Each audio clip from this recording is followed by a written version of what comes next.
皇上，捉奸成双，姐姐，你睡错床了。被抓了个现行的韩国夫人很是尴尬，不得不说武媚娘的手段真是高明。她明知道她姐姐韩国夫人和李治一直搅和在一起，可她却是故意装作不知道，为的就是等待时机弄掉她姐姐肚子里的孽种。于是她故意趁着李治和她姐姐在一块的时候来了个捉奸成双。当时的李治和韩国夫人就被吓得很是慌乱，毕竟这种事情可是见不得光的。面对媚娘的质问，韩国夫人只能不断道歉，是她对不起媚娘。这样的反应让媚娘并不意外，可李治的反应却是让媚娘极为的寒心。媚娘，朕是皇上，皇上临幸一个女人，那是朕的权利。既然如此，那你就先把媚娘给杀了吧，这样你就可以让这个女人当大唐的皇后了。媚娘，你别做傻事啊！媚娘如此过激的举动可是把李治吓坏了，他不断的向媚娘道歉，放低了姿态，再也没有刚才那副我是皇上我想干嘛就干嘛的模样。一旁的韩国夫人也是吓得说出了她已经怀了李治的龙种了。本来就知道这件事的媚娘却是故意装作一副吃惊的模样，就连手中的匕首都故意掉到了地上，这让李治更是恨不得找个地缝钻进去。这下真是丢人丢大发了。可让他意外的是，媚娘居然在这个时候突然转变了态度。姐姐，我是那么狠心的人吗？你怀了皇上的龙子，这是大喜事啊！妹妹恭喜你了。姐姐，你把妹妹当外人了，这么天大的喜事都不告诉我，要是外人知道了，还以为妹妹是一个多么歹毒的皇后呢！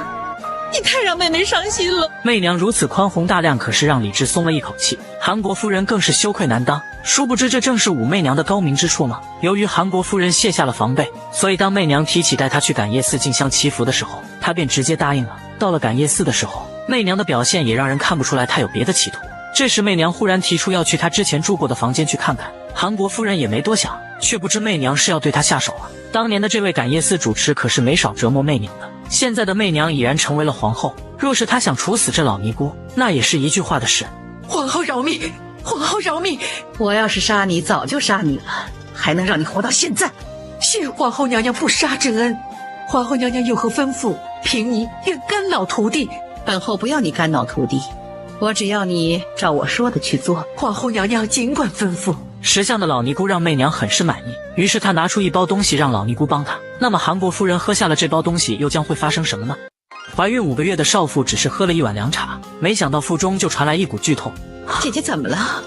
我肚子疼，疼死了！哎呀，不是又吃坏肚子了吧？啊！韩国夫人的肚子越疼，武媚娘的内心便越是开心，因为她亲姐姐韩国夫人喝下的那碗凉茶里面可是加了她特制的秘方，不同于那些见效极快的打胎药，这秘方会让韩国夫人肚子的龙种慢慢闷死，看起来就像是怀了一个死胎一般。就算是最高明的御医也看不出丝毫的端倪，更何况给韩国夫人看病的崔太医还是武媚娘的人呢？最终崔太医也只是说韩国夫人是中暑了，只要吃几服药再好好休息就会好的。韩国夫人听后也没有多想，既然她肚子里的孩子没事，那便没有什么好担心的了。不一会儿，李治火急火燎的赶来了，好歹他也和媚娘打了个招呼再去和韩国夫人说话的。可太子李弘赶来的时候，却是把他的亲妈武媚娘当成了空气。娘，你怎么病了？没什么事吧？红儿来看娘，娘就好多了。红儿心里都急坏了，娘，让红儿来侍候您吧。红儿真孝顺啊！啊，不用了啊，娘谢谢你。红儿孝顺娘是应该的。一旁的媚娘看着李治父子俩围着她姐姐转，她的心里就有种说不出来的难受，好像她面前的3人才是一家3口一般，至于她却是那个多余的人。要知道这2个男人，一个是她的丈夫，一个更是她的亲生儿子，这种被抛弃的感觉让媚娘感到恐惧。她悄悄离开，来到房间哭泣，身旁的宫女都没劝她想开点。现在的韩国夫人已经喝了加过秘方的凉茶，龙胎保不住那是早晚的事了。到了那个时候，李治就不会再喜欢韩国夫人了。然而媚娘的心里却是清楚不是这样的。刚才李治和他儿子李弘的表现让他明白，即使他姐姐没了孩子，可他们之间的感情却是难以破坏的。毕竟孩子没了可以再生，而李弘对他姐姐的母子感情更是难以破坏。冬梅，一个女人最重要的就是丈夫和孩子，无论这个女人如何了不起，女人终归是女人呢。娘娘，奴婢一定替娘娘夺回皇上和太子。你什么意思？奴婢知道娘娘下不了手，奴婢恳请娘娘准许奴婢去办。你在说什么？娘娘别迟疑了，要不感业寺里让韩国夫人吃下打胎药的事，如果要是让皇上知道了，娘娘可是自身难保啊。媚娘默认了冬梅的行动。怀孕5个月的少妇感觉腹中一股剧痛，她的女儿伸手一摸，竟发现满手都是血。娘，你流血了，出血了。娘，这血哪儿来的？芈月的疑问让韩国夫人意识到大事不妙了，她悄悄地掀开了被子，里面触目惊心的场面让她不得不接受她的孩子已经没了的事实。巨大的打击让韩国夫人悲痛欲绝，而她之所以会滑胎，其实是她亲妹妹武媚娘害的。至于她喝下的汤药里面可不仅仅只有打胎药，而是冬梅特地找崔太医弄来的迷幻药。这不仅仅会让韩国夫人失去腹中的孩子，更是会让韩国夫人精神错乱，失去理智。而这一切的幕后黑手武媚娘却是跑到佛堂念经，为的就是用这种方式重新夺回理智的心。媚娘，你又在念经吗？是啊，媚娘在为姐姐祈福，希望姐姐能够平平安安的把皇子生下来。媚娘的宽宏大量让李治很是感动，却不知这是媚娘的手段太过高超。接着媚娘拿出了一双小孩穿的衣鞋，说是给她姐姐将要诞下的小皇子准备的，这让李治对媚娘更加的愧疚。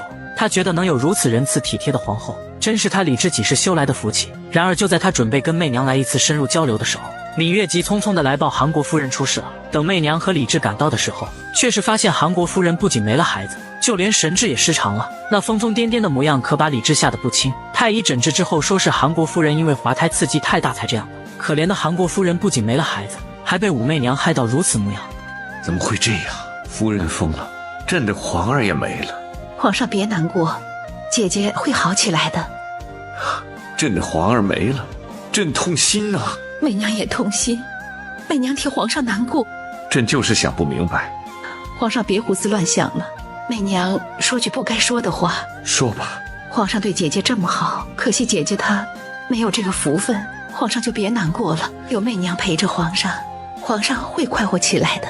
此时的李治认定韩国夫人已经疯了，所以他把心思又放到了媚娘的身上了。为了让韩国夫人继续疯癫下去，武媚娘的侍女冬梅一直在汤药里面下了迷幻药，这样韩国夫人便一直处于疯疯癫癫的状态。然而这并不是终点，神智失常的姐姐终于明白是谁把她害成了这个样子，就是她的亲妹妹下的毒手。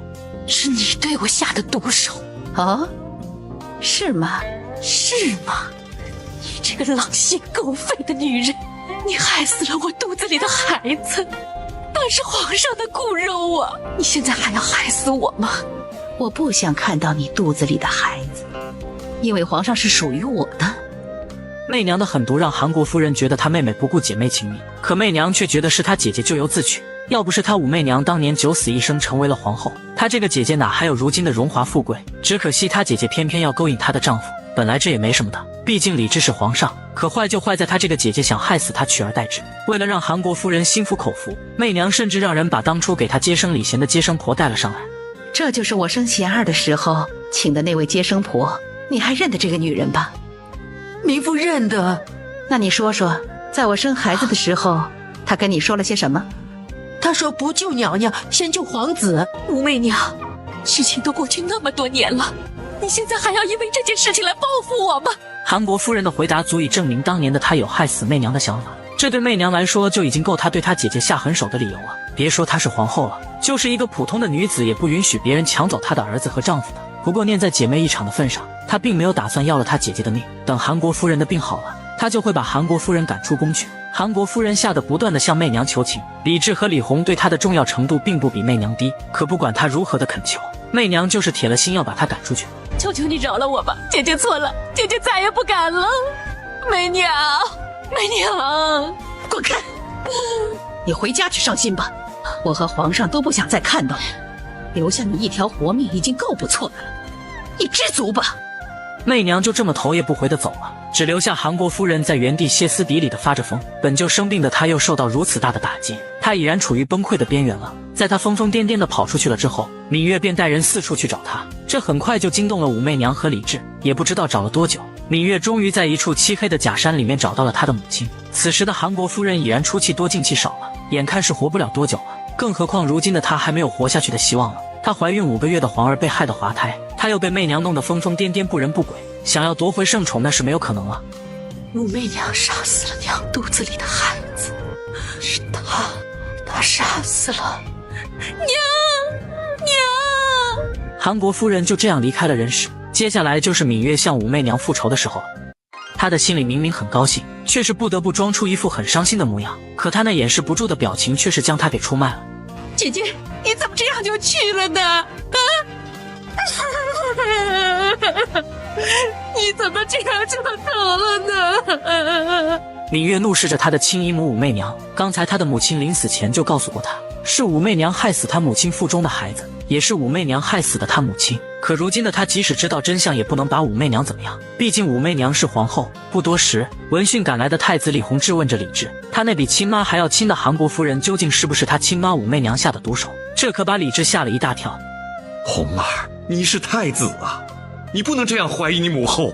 可娘对我比亲生的都亲，父皇，红儿不能让娘死得这么不明不白呀！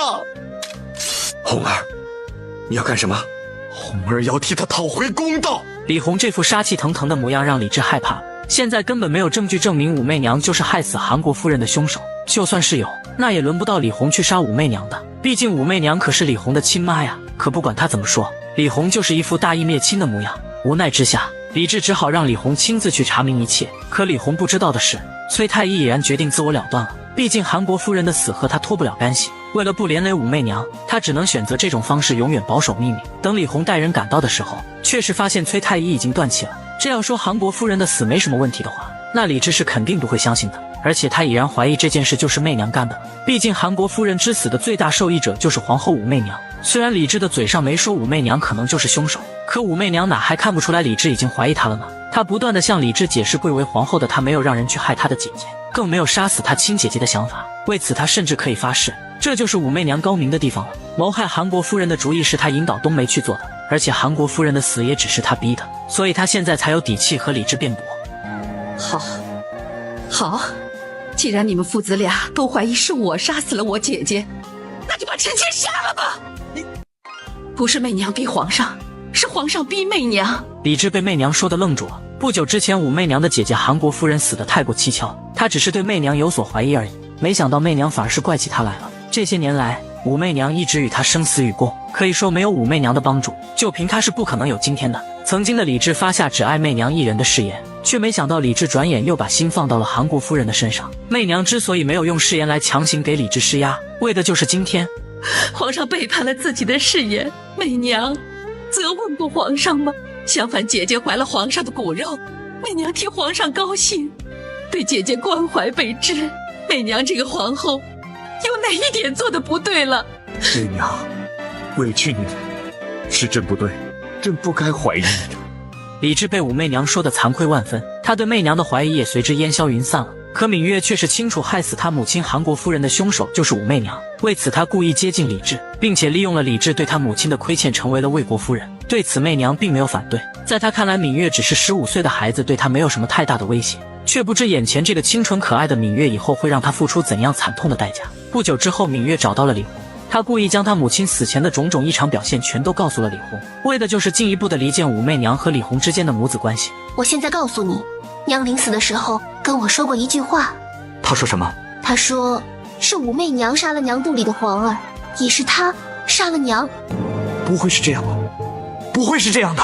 李弘一时间无法接受这样残忍的事实。对于李弘来说，芈月的母亲韩国夫人要比他亲生母亲武媚娘亲得多，毕竟她可是韩国夫人从小带到大的。所以李弘还是相信了芈月所说的一切，去找武媚娘对质。这第一个问题，他就问武媚娘到底是不是他的亲娘。媚娘强忍住心中的怒意，告诉李弘，是他在感业寺九死一生生下了李弘，只不过当时他还在感业寺当尼姑，迫不得已才让他姐姐把李弘带回老家抚养。然而李弘却是不相信，因为武媚娘表现的更多是为了权力，毕竟历朝历代可是从未有过像武媚娘这样和皇上并称2圣的皇后，而且媚娘还为了权力残害亲姐姐。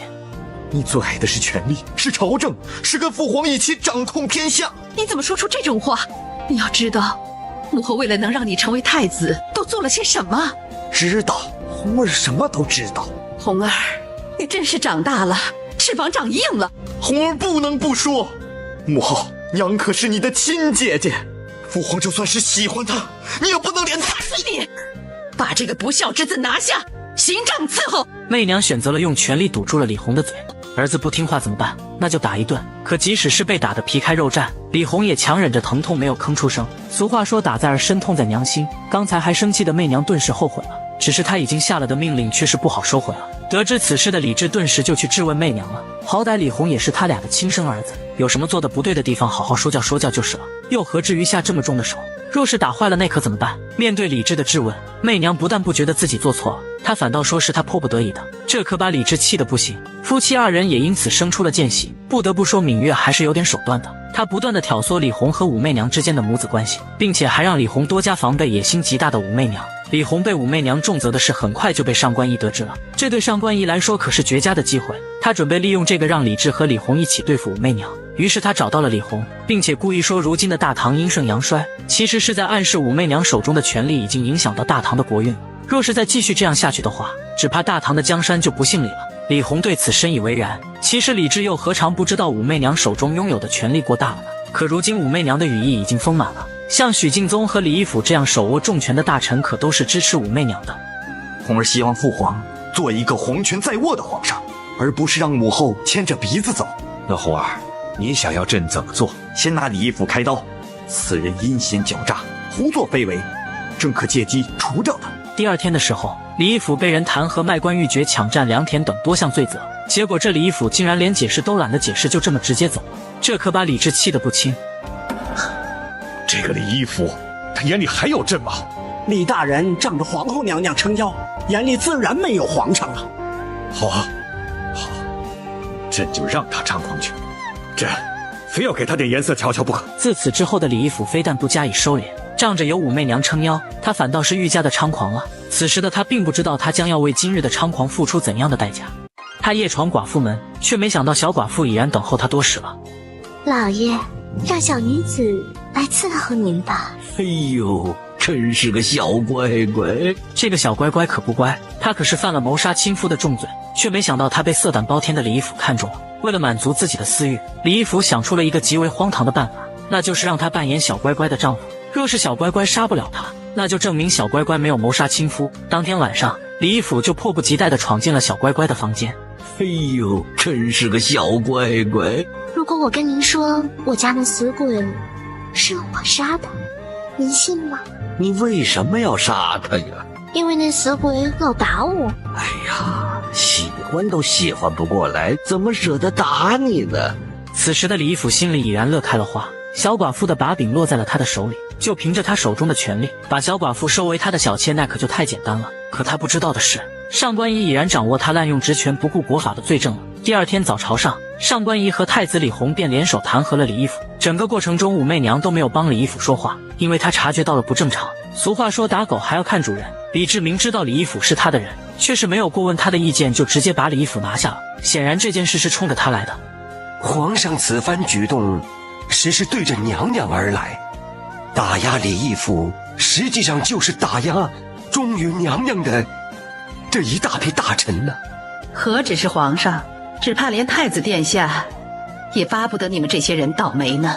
皇上和太子殿下还有上官仪等人联手，就忌惮皇后娘娘掌管朝政，要把娘娘您手中的大权给夺回去。虽然武媚娘知道李治开始对她动手了，可这个时候她出面去保李义府，非但救不了人，反倒是会引火烧身，所以她只能舍弃李义府了。没了武媚娘的庇护，像李义府这样的小人哪还会嘴硬呢？最终李义府这个案子就被做成了铁案，与武媚娘的第一仗算是李治赢了。李治也打算趁此机会逐渐剥夺媚娘手中的权力。接下来的日子里，虽然李治与武媚娘仍旧是一同上朝理政，可话语权却是回到了李治的手中。武媚娘就跟花瓶没什么两样了，可没了媚娘帮忙分摊，那每日仿佛批不完的奏折可是把李治累坏了。于是他来到花园透透气，却是无意撞见了有意的芈月。看着李治那直勾勾的眼神，一旁的公公露出了他懂得的笑容。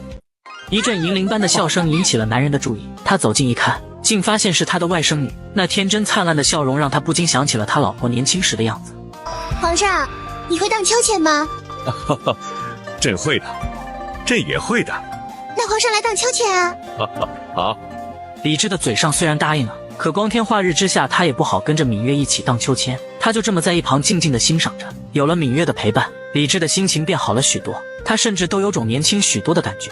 芈月见李治那副想把他吃了的模样，他便明白鱼儿上钩了，于是他果断提出想要陪伴在李治的身边。这可把李治高兴坏了，他是喜欢武媚娘，可他更喜欢武媚娘年轻的时候。这芈月与武媚娘长得如此相像，他实在是没有丝毫的抵抗能力。上官仪得知这个芈月故意接近李治，很是高兴，这代表着武媚娘在后宫遇到对手了。毕竟芈月母亲的死就跟武媚娘脱不了干系，一旦李治迷恋上了芈月，那武媚娘就离逝世不远了。于是上官仪决定出手帮芈月一把，他故意让人在宫里散播谣言，说是那些被武媚娘害死的人夜里在宫里闹腾了，搞得不信这些的武媚娘都有点心里发毛了。于是他让人悄悄地请道士来宫里做法帮他，却不知这正好中了上官仪的套。这还了得！皇后竟然把一个道长留在寝宫里了。皇后娘娘请郭道长进宫行压胜之术，那是冲着皇上您来的呀。你什么意思？皇上不是觉得近日头疼的厉害吗？必定是这个郭道长行了什么邪术。你是说他们要咒朕死？荒唐，太荒唐了！被公公这么一说，李治已然信了。可还没等他去找武媚娘算账，却是碰到了刚好赶来的太子李弘。于是他便让李弘带他去看个究竟。怎料太子赶到皇后宫的时候，却是被门口的太监给拦住了。德官公公解释是武媚娘在佛堂念经，不能受到打扰。可李弘却是认为他的母亲武媚娘真的是在让道士行压胜之术，毕竟以前媚娘在佛堂念经的时候，他也是能进去的。这压胜之术一直就是宫中的禁术，之前的王皇后和萧淑妃就是因为此术被废的。罪孽，罪孽啊！皇上现在相信了吧？皇后娘娘请宫行针行压胜之术，必定是在诅咒皇上，好让他独揽皇权。最毒就是妇人心呐！皇上，您快点决断吧。15岁的外甥女勾搭上了50岁的老皇帝，几杯酒下肚之后，外甥女便主动出击了。皇上就在芈月这里体会一下女人的温柔吧。好啊。芈月面带笑意地被李治搂在了怀里，这样一个年轻漂亮的小姑娘投怀送抱，她李治又怎能拒绝呢？说实话，她已经很久没有体会过这样心动的感觉了。自打武媚娘成为皇后之后，霸道的媚娘把她这个皇上管得实在是太难受了。本来她还可以跟芈月的母亲韩国夫人偶尔排解一下，却没想到韩国夫人红颜薄命。如今芈月的出现算是让她体验了当皇上的真正滋味。然而就在她准备和芈月深入交流一番的时候，却是遭到了芈月的拒绝，理由就是她怕和她的母亲一样死得不明不白。这可把李治说急眼了。皇宫是皇后娘娘的天下，她容不得我娘，也容不得芈月。不，朕不容许她这样。皇上，你难道还不明白吗？她的野心绝对不会安于当个皇后。她与皇上同理朝政，目的是什么？就是要把皇权抓在她自己手里。到那个时候，皇上只不过是个傀儡。大胆！李治内心最恐惧的事情被芈月挑破了。他好不容易和武媚娘一起干翻了长孙无忌，掌握了皇权，却是没想到他的状况并没有得到太大的改善。霸道的武媚娘让他觉得自己离傀儡皇帝不远了。芈月告诉他，若是想要成为一个真真正正的皇上，那就得把武媚娘这个皇后给废了。为了不让芈月看扁自己，李治趁着酒劲说他一定会把武媚娘给废了，一定会把武媚娘手中的皇权给夺回来。当天晚上，他就秘密召见上官仪商议废后一事。他问是否能用武媚娘违反宫中禁令使用压胜之术做文章，却是被上官仪直接否决了。在他上官仪看来，武媚娘最大的过错就是凌驾于李治这个皇上在朝中排除异己，长此以往下去，大唐的江山将改姓为武嘛。只要以此来给武媚娘定罪，那才真正的可以让武媚娘万劫不复。可就在上官仪拟诏的时候，却是被窗外的刘公公给看到了。一旦这道诏书在明日早朝的时候宣布，那武媚娘这个皇后必定要废除了。皇上真的要废了媚娘？是你逼朕这样做的。原来皇上的心一直这么狠呢。朕没你狠，朕这个皇上都被你拿捏在手心里，朕受不了了。不在沉默中爆发，就在沉默中疯狂。被武媚娘压制了许久的李治终于爆发了。刚才他就在芈月和上官仪的建议下拟好了废后的诏书，只等明日早朝的时候宣布了，却没想到被武媚娘的人给听到了。武媚娘明白今晚是她唯一的机会了，一旦废后的诏书宣布，那她这辈子只能在冷宫里面度过了。等她找到李治的时候，她凭着皇后的威势喝退了除李治之外的所有人。当时的李治并未阻拦，因为这个状态的武媚娘还是让李治挺畏惧的。媚娘二话不说就把废后的诏书抢过来了。当时媚娘只觉得天都塌了，一直以来她都把李治当做了最坚实的靠山，却没想到李治居然准备把她给废了。当年的李治受制于长孙无忌的时候，是他武媚娘替李治出谋划策，九死一生才把皇权夺了回来。现在李治坐稳了皇位，反倒是准备拿他来开刀树立皇威了。媚娘告诉李治，她这个皇后当得有多辛苦，不仅要为李治生儿育女，还要帮李治处理政事。她可是足足给李治生了4个皇子2个公主。现在的李治却是把这些都忘了。媚娘吃苦是为了皇上好，为了朝廷好，为了儿女好。可是皇上早就把媚娘给忘了，皇上疏远媚娘，冷淡媚娘，去宠爱别的女人，媚娘都忍了。因为媚娘爱皇上，媚娘铭心刻骨地爱着皇上。现在，媚娘的生死全掌握在皇上手中，皇上就算不为媚娘着想，也该为我们的孩子想想吧。一旦武媚娘这个皇后被废，那她的那些儿女全部都要遭殃，到时整个大唐势必会因为争夺后位和太子之位而陷入大乱。至于她武媚娘用压胜之术谋害李治，那更是无稽之谈。要不是李治拦着，媚娘差点就一头撞死来证明她对李治的真心。在媚娘的这一番操作之下，李治已然相信媚娘了，他再次保证以后不会负了媚娘。第二天一早，他当着媚娘的面将废后的诏书撕毁了。到了早朝的时候，上官仪并不知道李治已经不准备废后了，所以当他让李治拿出诏书的时候，李治便装聋作哑了起来。当时的上官仪就尴尬的恨不得找个地缝钻进去。现在废后计划已然失败，那么芈月又该用何种办法对付武媚娘呢？住手！还不快把剑放下！红儿不知道是该帮父皇，还是该帮母后，不如死了算了。李弘的这番混账话可是把他的亲妈武媚娘给气坏了。他武媚娘聪明一世，怎么就生了个这么糊涂的儿子呢？而李弘之所以如此想不开，其实是受到了芈月的蛊惑。这芈月告诉李弘，废后一事李弘可是参与了，如今废后计划失败，武媚娘必然不会放过那些想废了他的人。李弘的下场绝对不会比他芈月的母亲韩国夫人好到哪去。当时的李弘就被芈月吓坏了，头脑一根筋的他更是决定自我了断。幸好武媚娘及时赶到阻止了他。既然母后来了，红儿也活不成，红儿就不用母后动手了。沙海，你是娘的亲生儿子啊，娘会让你死吗？恍然大悟的李弘放下了手中的利剑，而后扑进了妈妈的怀抱。从废后到李弘差点自裁，这明显是有奸人在其中挑唆。媚娘告诉李弘，他和李治是心连心的夫妻，李弘作为他们的儿子更是亲密的一家人，千万不要因为外人的话而被离间了，那样就是亲者痛仇者快了。李弘闻言羞愧万分，这一刻他也明白他的亲生母亲就是武媚娘了，也明白以前的他是有多么的愚蠢了。若是他真的听了芈月的话，把武媚娘这个皇后给废了，那他的下场绝对不会比废太子李忠好到哪里去的，搞得不好甚至连小命都保不住。只有你母后在，才有你这个太子在，才有将来你的皇位在，才有你的命在，你怎么能把自己都给毁了呢？母后，红儿知错了，请母后治罪。李弘终于明白了媚娘的良苦用心，母子二人的关系也因此而更加亲密了。这次危机再一次的被媚娘化解了。然而这件事情却是没有结束，李治的反复无常让媚娘明白她随时都会有灭顶之灾。她明白必须乘胜追击，斩草除根才行。为了对付上官仪，媚娘让许敬宗捏造了上官仪和废太子李忠密谋谋反。可怜的上官仪更是被强行画了押，被牵连的李忠畏罪自杀，而上官仪也被判了满门抄斩。婉儿，爷爷对不住你呀，对不住全家呀，让你这么小的年纪就陪爷爷走黄泉路。婉儿愿意陪爷爷去。婉儿，爷爷怎么能忍心呢？天哪，上官家要断子绝孙了！就在刽子手准备行刑的时候，武媚娘忽然来到法场上，准备送上官仪这最后一程了，却没想到因此而遇上了一代才女上官婉儿。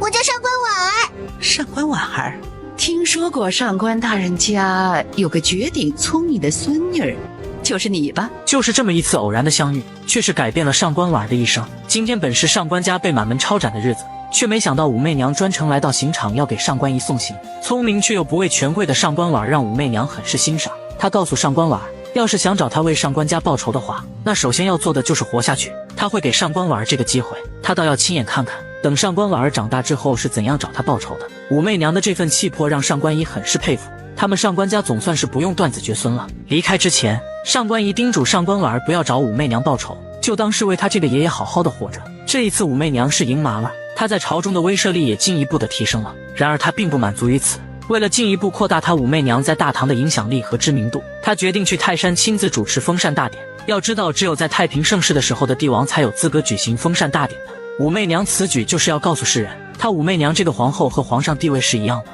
有了武媚娘主持朝政，李治又变得无所事事了起来。他整日游荡在御花园里，无聊的时候就去找芈月聊聊天，可芈月却总是甩脸子给他看。为了得到芈月，李治甚至都放下了自己皇帝的身份去舔。芈月，朕是真的喜欢你呀。皇上喜欢我，为什么不给我名分呢？芈月啊，朕会给你名分的。皇上说话算数？算数，当然算数。可是皇上再把芈月当媚娘，芈月可不依啊。有了李治的承诺，芈月顿时就化身成为了魔人的小妖精。他俩是快活，可媚娘却是不平衡了。她替李治处理朝廷的事，可不是让李治去和自己的外甥女鬼混的。夫妻二人再次因为李治的三心二意吵起来了。可李治却不觉得是他做错了，他可是大唐的皇上，宠幸其他妃子那是他的权利。德官公公劝武媚娘想开点，李治这个情况又不是一次两次了，犯不着因为这种事情和李治闹翻。德官，我是一个女人呐，我希望皇上能够一心一意地爱一个女人，是我错了吗？德官觉得有些事情，您越是怎么样，他就越不怎么样；您越没怎么样，他就越能怎么样。算了，那我就随皇上闹去吧。一个女人要想做些事情，比男人难多了，尤其是我这个女人，要丈夫，要孩子，还要干一番事业。如今的李治再一次的辜负了媚娘，浪荡的公子哥竟调戏皇后的贴身侍女，侍女拿起鸡毛掸子就想赶人，却没想到公子哥的一番话让他改变了想法。你上门来欺负我，皇后娘娘知道了，定饶不了你。冬梅，你傻了，我是皇后娘娘什么人？我可是她亲外甥啊！只要我看中的姑娘，跟皇后娘娘一禀报，她就立刻准我娶了她。冬梅为何会被贺兰敏之盯上呢？原来是芈月特地把她的哥哥敏之叫来了宫里对付武媚娘，却没想到这敏之竟然是个风流倜傥的公子哥。刚一进宫，他就盯上了面容姣好的冬梅。经验老道的他对付冬梅这些小白，那还不是手到擒来。于是他尾随冬梅进了房间，见房间里面只有冬梅一人，敏之的行为便变得大胆了起来。他那轻佻的话语和行为让冬梅害怕极了。可不管冬梅怎么说，哪怕是拿着鸡毛掸子也赶不走这敏之。作为情场高手的敏之，更是拿起了他是武媚娘外甥的身份，逼迫冬梅从了他。而且他还许诺让冬梅做他唯一的女人。在他威逼利诱的强大攻势之下，冬梅终究还是被骗了。冬梅，像我这样残俊的男人，你到哪里去找啊？这可是你的福气啊！公子，你放开！冬梅，你太寂寞了，我会让你快乐起来的。冬梅在经过这件事之后，总是心不在焉的。一想到敏之对她做的那些事，她便忍不住地笑出了声，这让武媚娘不禁觉得奇怪。再看到冬梅通红的小脸和支支吾吾的样子，她这个过来人便明白是什么情况了。她叮嘱冬梅一定要擦亮眼睛，可别一不小心被人给骗了。害羞的冬梅哪里愿意承认呢？媚娘见此情形，也只是笑笑，没有追问下去。却没想到冬梅在回去的时候，就看到了极为炸裂的一幕。当然是你最年轻、最漂亮了。冬梅姐姐比我漂亮。我最讨厌她了。真的吗？你是日月里的嫦娥，她们只不过是普通的凡间女子。我有这么好啊？当然这么好了。那你会娶我吗？会，到时候你就是周国公夫人。窗外的冬梅泣不成声，敏之这套哄骗女人的话术显然已经用烂了。可她并没有冲进去质问敏之，毕竟她只是一个小小的宫女，被骗也只能算她瞎了眼了。接二连三的得手让敏之愈加的膨胀了，而她的下一个目标竟然是太子李弘的太子妃。只一眼，她就看上了太子的未婚妻，这一切都被她的妹妹看在了眼里。然而她妹妹非但不反对她，竟反倒是支持她去玷污太子妃。这个杨小姐确实漂亮。我知道你就喜欢漂亮女人，妹子成全你，你去把这个杨小姐……她马上就要成为太子妃了。那好啊，你去把这个未来的太子妃给玷污了，给武媚娘的心口上插上一刀，一定要记住，这是报仇，报仇。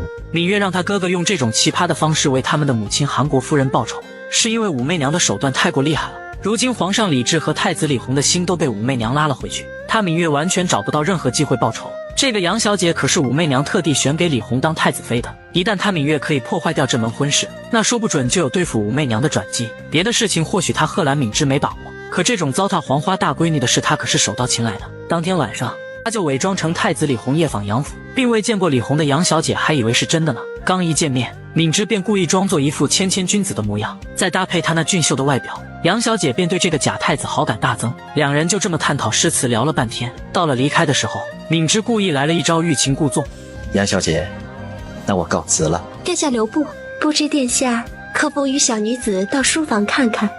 敏之眉毛一挑，鱼儿上钩了。他故意装出一副盛情难却的模样答应了。来到书房之后，他就原形毕露了。他也不吟诗作对了，反倒是找杨小姐喝酒了。几杯酒下肚之后，敏之便开始动手动脚了。当时的杨小姐并没有拒绝，且不说她本就是即将要嫁给太子的太子妃，就是敏之的帅气的外表和俊逸的才情就让她小鹿乱撞，所以她这个小菜鸟哪能逃得了敏之这个老司机的手掌心呢？已经也就是我的太子妃了。那么太子殿下，如果您成了皇上，能少娶几个嫔妃吗？放心吧，我只爱你一个。真的吗？当然。那我就放心了。敏之就这么凭着高超的撩妹手段拿下了太子妃，不知情的李红还沉浸在迎娶太子妃的喜悦之中。到了下聘礼的时候，急不可耐的李红更是亲自去了。他是要看看被他母后武媚娘吹上天的大美人到底有多美，却没想到惊喜变成了惊吓。未过门的太子妃被假冒太子的男人给玷污了。等到真正的太子来下聘礼的时候，他才明白昨晚和他在一起的男人是个冒牌货。你……哦，我奉父皇和母后之命前来。怎么？小姐，巨大的打击让杨小姐这位未过门的太子妃晕了过去。不知情的太子李红还以为这杨小姐是有什么毛病。等杨小姐醒来的时候，她还以为刚才发生的一切只是个噩梦呢。然而她的父母却是告诉她，刚才她见太子的时候突然晕倒了。这让杨小姐明白昨晚夺走她贞洁的男人另有其人了。李红回去之后就把这件事告诉了她的母亲武媚娘，这让武媚娘觉得很不吉利，她甚至有了退婚的想法。却没想到李红看上了这清丽脱俗的杨小姐，无奈之下，武媚娘也只好遂了李红的心意。只是为了稳妥起见，她还是决定派御医去好好查查这杨小姐到底有没有毛病，免得日后出现问题误了她的儿子李红。另一边的芈月得知她的哥哥芈之得手后很是舒爽。这一下武皇后丢脸丢大了，她给太子娶了个贱货当媳妇。太子殿下的脸也丢尽了，我贺兰敏之给他戴了绿帽子，这个仇我们报得痛快啊！哥，你最好让杨小姐怀上你的种，等到太子来娶她，带着你的种进宫，那就有好戏看的了。什么？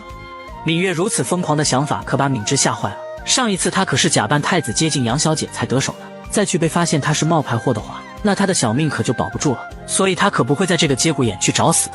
没办法的芈月只好找到了太子李红。她说李红将要迎娶的杨小姐是个浪荡的女子，看似温婉贤淑，其实早已和别的男人有私情了。李红听完根本不愿相信那洁白的就像白莲花一样的杨小姐是这样的人。你是太子，娶的是太子妃，将来就是皇后，她婚前就行为不检，恐怕太子的声誉……不，杨小姐是母后亲自定夺，怎么会是你说的那种人？太子殿下好可怜呢，都让人卖了，还感激人家呢。你什么意思？殿下还不明白，这是皇后故意送给你的一份好礼。芈月可是把李红说糊涂了。若是她娶了一个这样不检点的女子，那身为婆婆的武媚娘脸上就有光吗？见李红开始怀疑了，芈月便给她下套了。她说武媚娘这样做的原因是为了等李红继位的时候曝光，到时的李红虽然成为了皇上，可却因为这件事被天下人耻笑，那样皇权必然又会落到了武媚娘的手上。那么被芈月蛊惑的李红会做出怎样的反应呢？我是他亲儿子，他怎么能这样害我？太子是忘了娘吧？我没忘，娘对我最好。娘为什么对你最好？因为你不光喝她的奶长大，你还是她最亲的人。最亲的人？你是说……你是她跟皇上生的。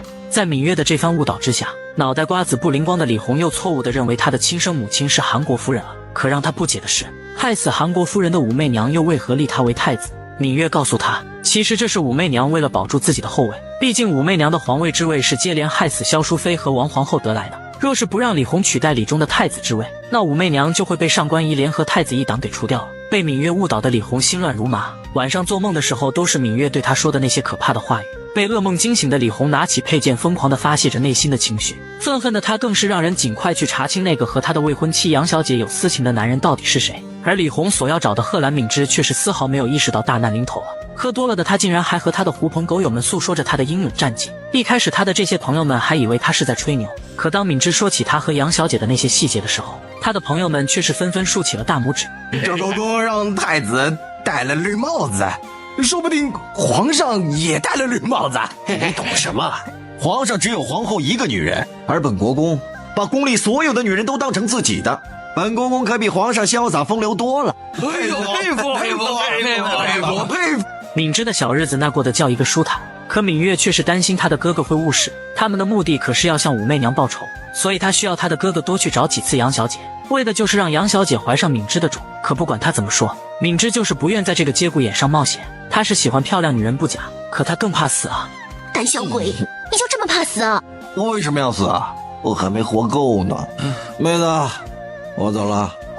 你真是没出息啊！芈月实在拿他的哥哥没办法，而敏之却是又去霍霍那些小宫女了。杨小姐虽好，可这些可爱的小宫女也不差的呀。尤其是这个叫窈窕的宫女就是他的菜。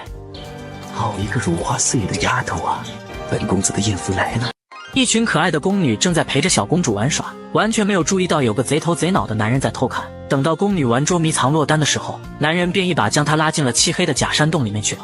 贺兰公子，你跟奴婢玩什么？傻窈窕，一个俊男一个美女在一起，你说能玩什么？当然是玩最快活的事情了。救命啊！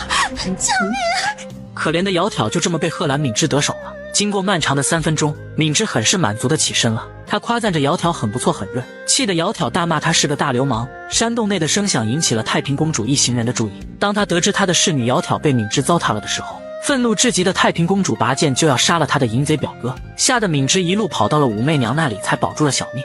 太平，住手！救命啊，皇后姨娘！太平要杀我！太平，你为什么要杀你表哥？母后，他是个混蛋，他把窈窕给玷污了。这是真的吗？是我亲眼所见。不是，是窈窕先勾引我的。见过不要脸的，就没见过像贺兰敏之这么离谱的。要不是太平公主亲口指证，媚娘实在不敢相信她的亲外甥会做出如此禽兽之事。可让她震惊的是，被敏之玷污的宫女竟然不止眼前的窈窕一人。一番询问之后，她竟发现她身旁的那些侍女们全都给敏之睡过。她倒不是觉得敏之做的太过分了，而是担心她身旁的这些侍女都成了敏之的人了。万一敏之想要害她的话，那她怕是小命难保了。太平公主建议武媚娘一剑杀了敏之这个淫贼，却是遭到了媚娘的拒绝。他们武家现在所剩的男丁不多了，而敏之算是和他最亲的了，所以他并不打算就这么杀了敏之。另一边的太子李弘也得知了敏之干的好事，他那位过门的太子妃原来就是这敏之玷污的，谁让敏之经常在外面炫耀他的那些战绩呢？被绿的李弘恨不得一剑杀了敏之，却是被身边的太监给拦下了。他告诉李弘，这贺兰敏之可是皇后武媚娘的亲外甥，而且这敏之还把武媚娘身旁侍女都睡了还没事，说不准敏之干的这些事情就是武媚娘授意的。你这话说的也对，以母后的精明，她哪不知道贺兰敏之的恶行？她肯定是睁一只眼闭一只眼。所以太子殿下万万不能鲁莽啊！到时候皇后娘娘一旦恼怒，把账都算在太子殿下您身上了。那我怎么办？我怎么办？我实在忍受不了这口气呀！李弘深信他遭受的奇耻大辱都是因为武媚娘，那么不甘心的他将会有什么动作？女人洗澡不关门，结果引来了不怀好意的男人。可奇怪的是，女人竟然是穿着衣服洗澡的。你怎么穿着衣服洗澡啊？想看吗？想看。要不公子我们一起洗个鸳鸯浴？那姑娘先脱，公子也脱。自然是公子先脱。敏之心想今天遇到对手了，这小姑娘玩得比她还花。可就在她宽衣解带准备好好玩耍一番的时候，宫女竟然抓住了她的胳膊喊人，紧接着就有许多拿着棍棒的宫女们冲了过来。罪有应得的敏之被打得毫无招架之力，这下敏之就是在傻，她也知道是她姨母武媚娘干的好事了，否则就是给这些宫女们100个胆子，那也不敢打她周国公的呀。所以当武媚娘问她做了什么坏事的时候，敏之并没有丝毫的隐瞒。我把这些丫头全都睡了，哈哈，全都睡了，而且他们都瞒着皇后姨娘你。贺兰敏之，你挺有本事啊！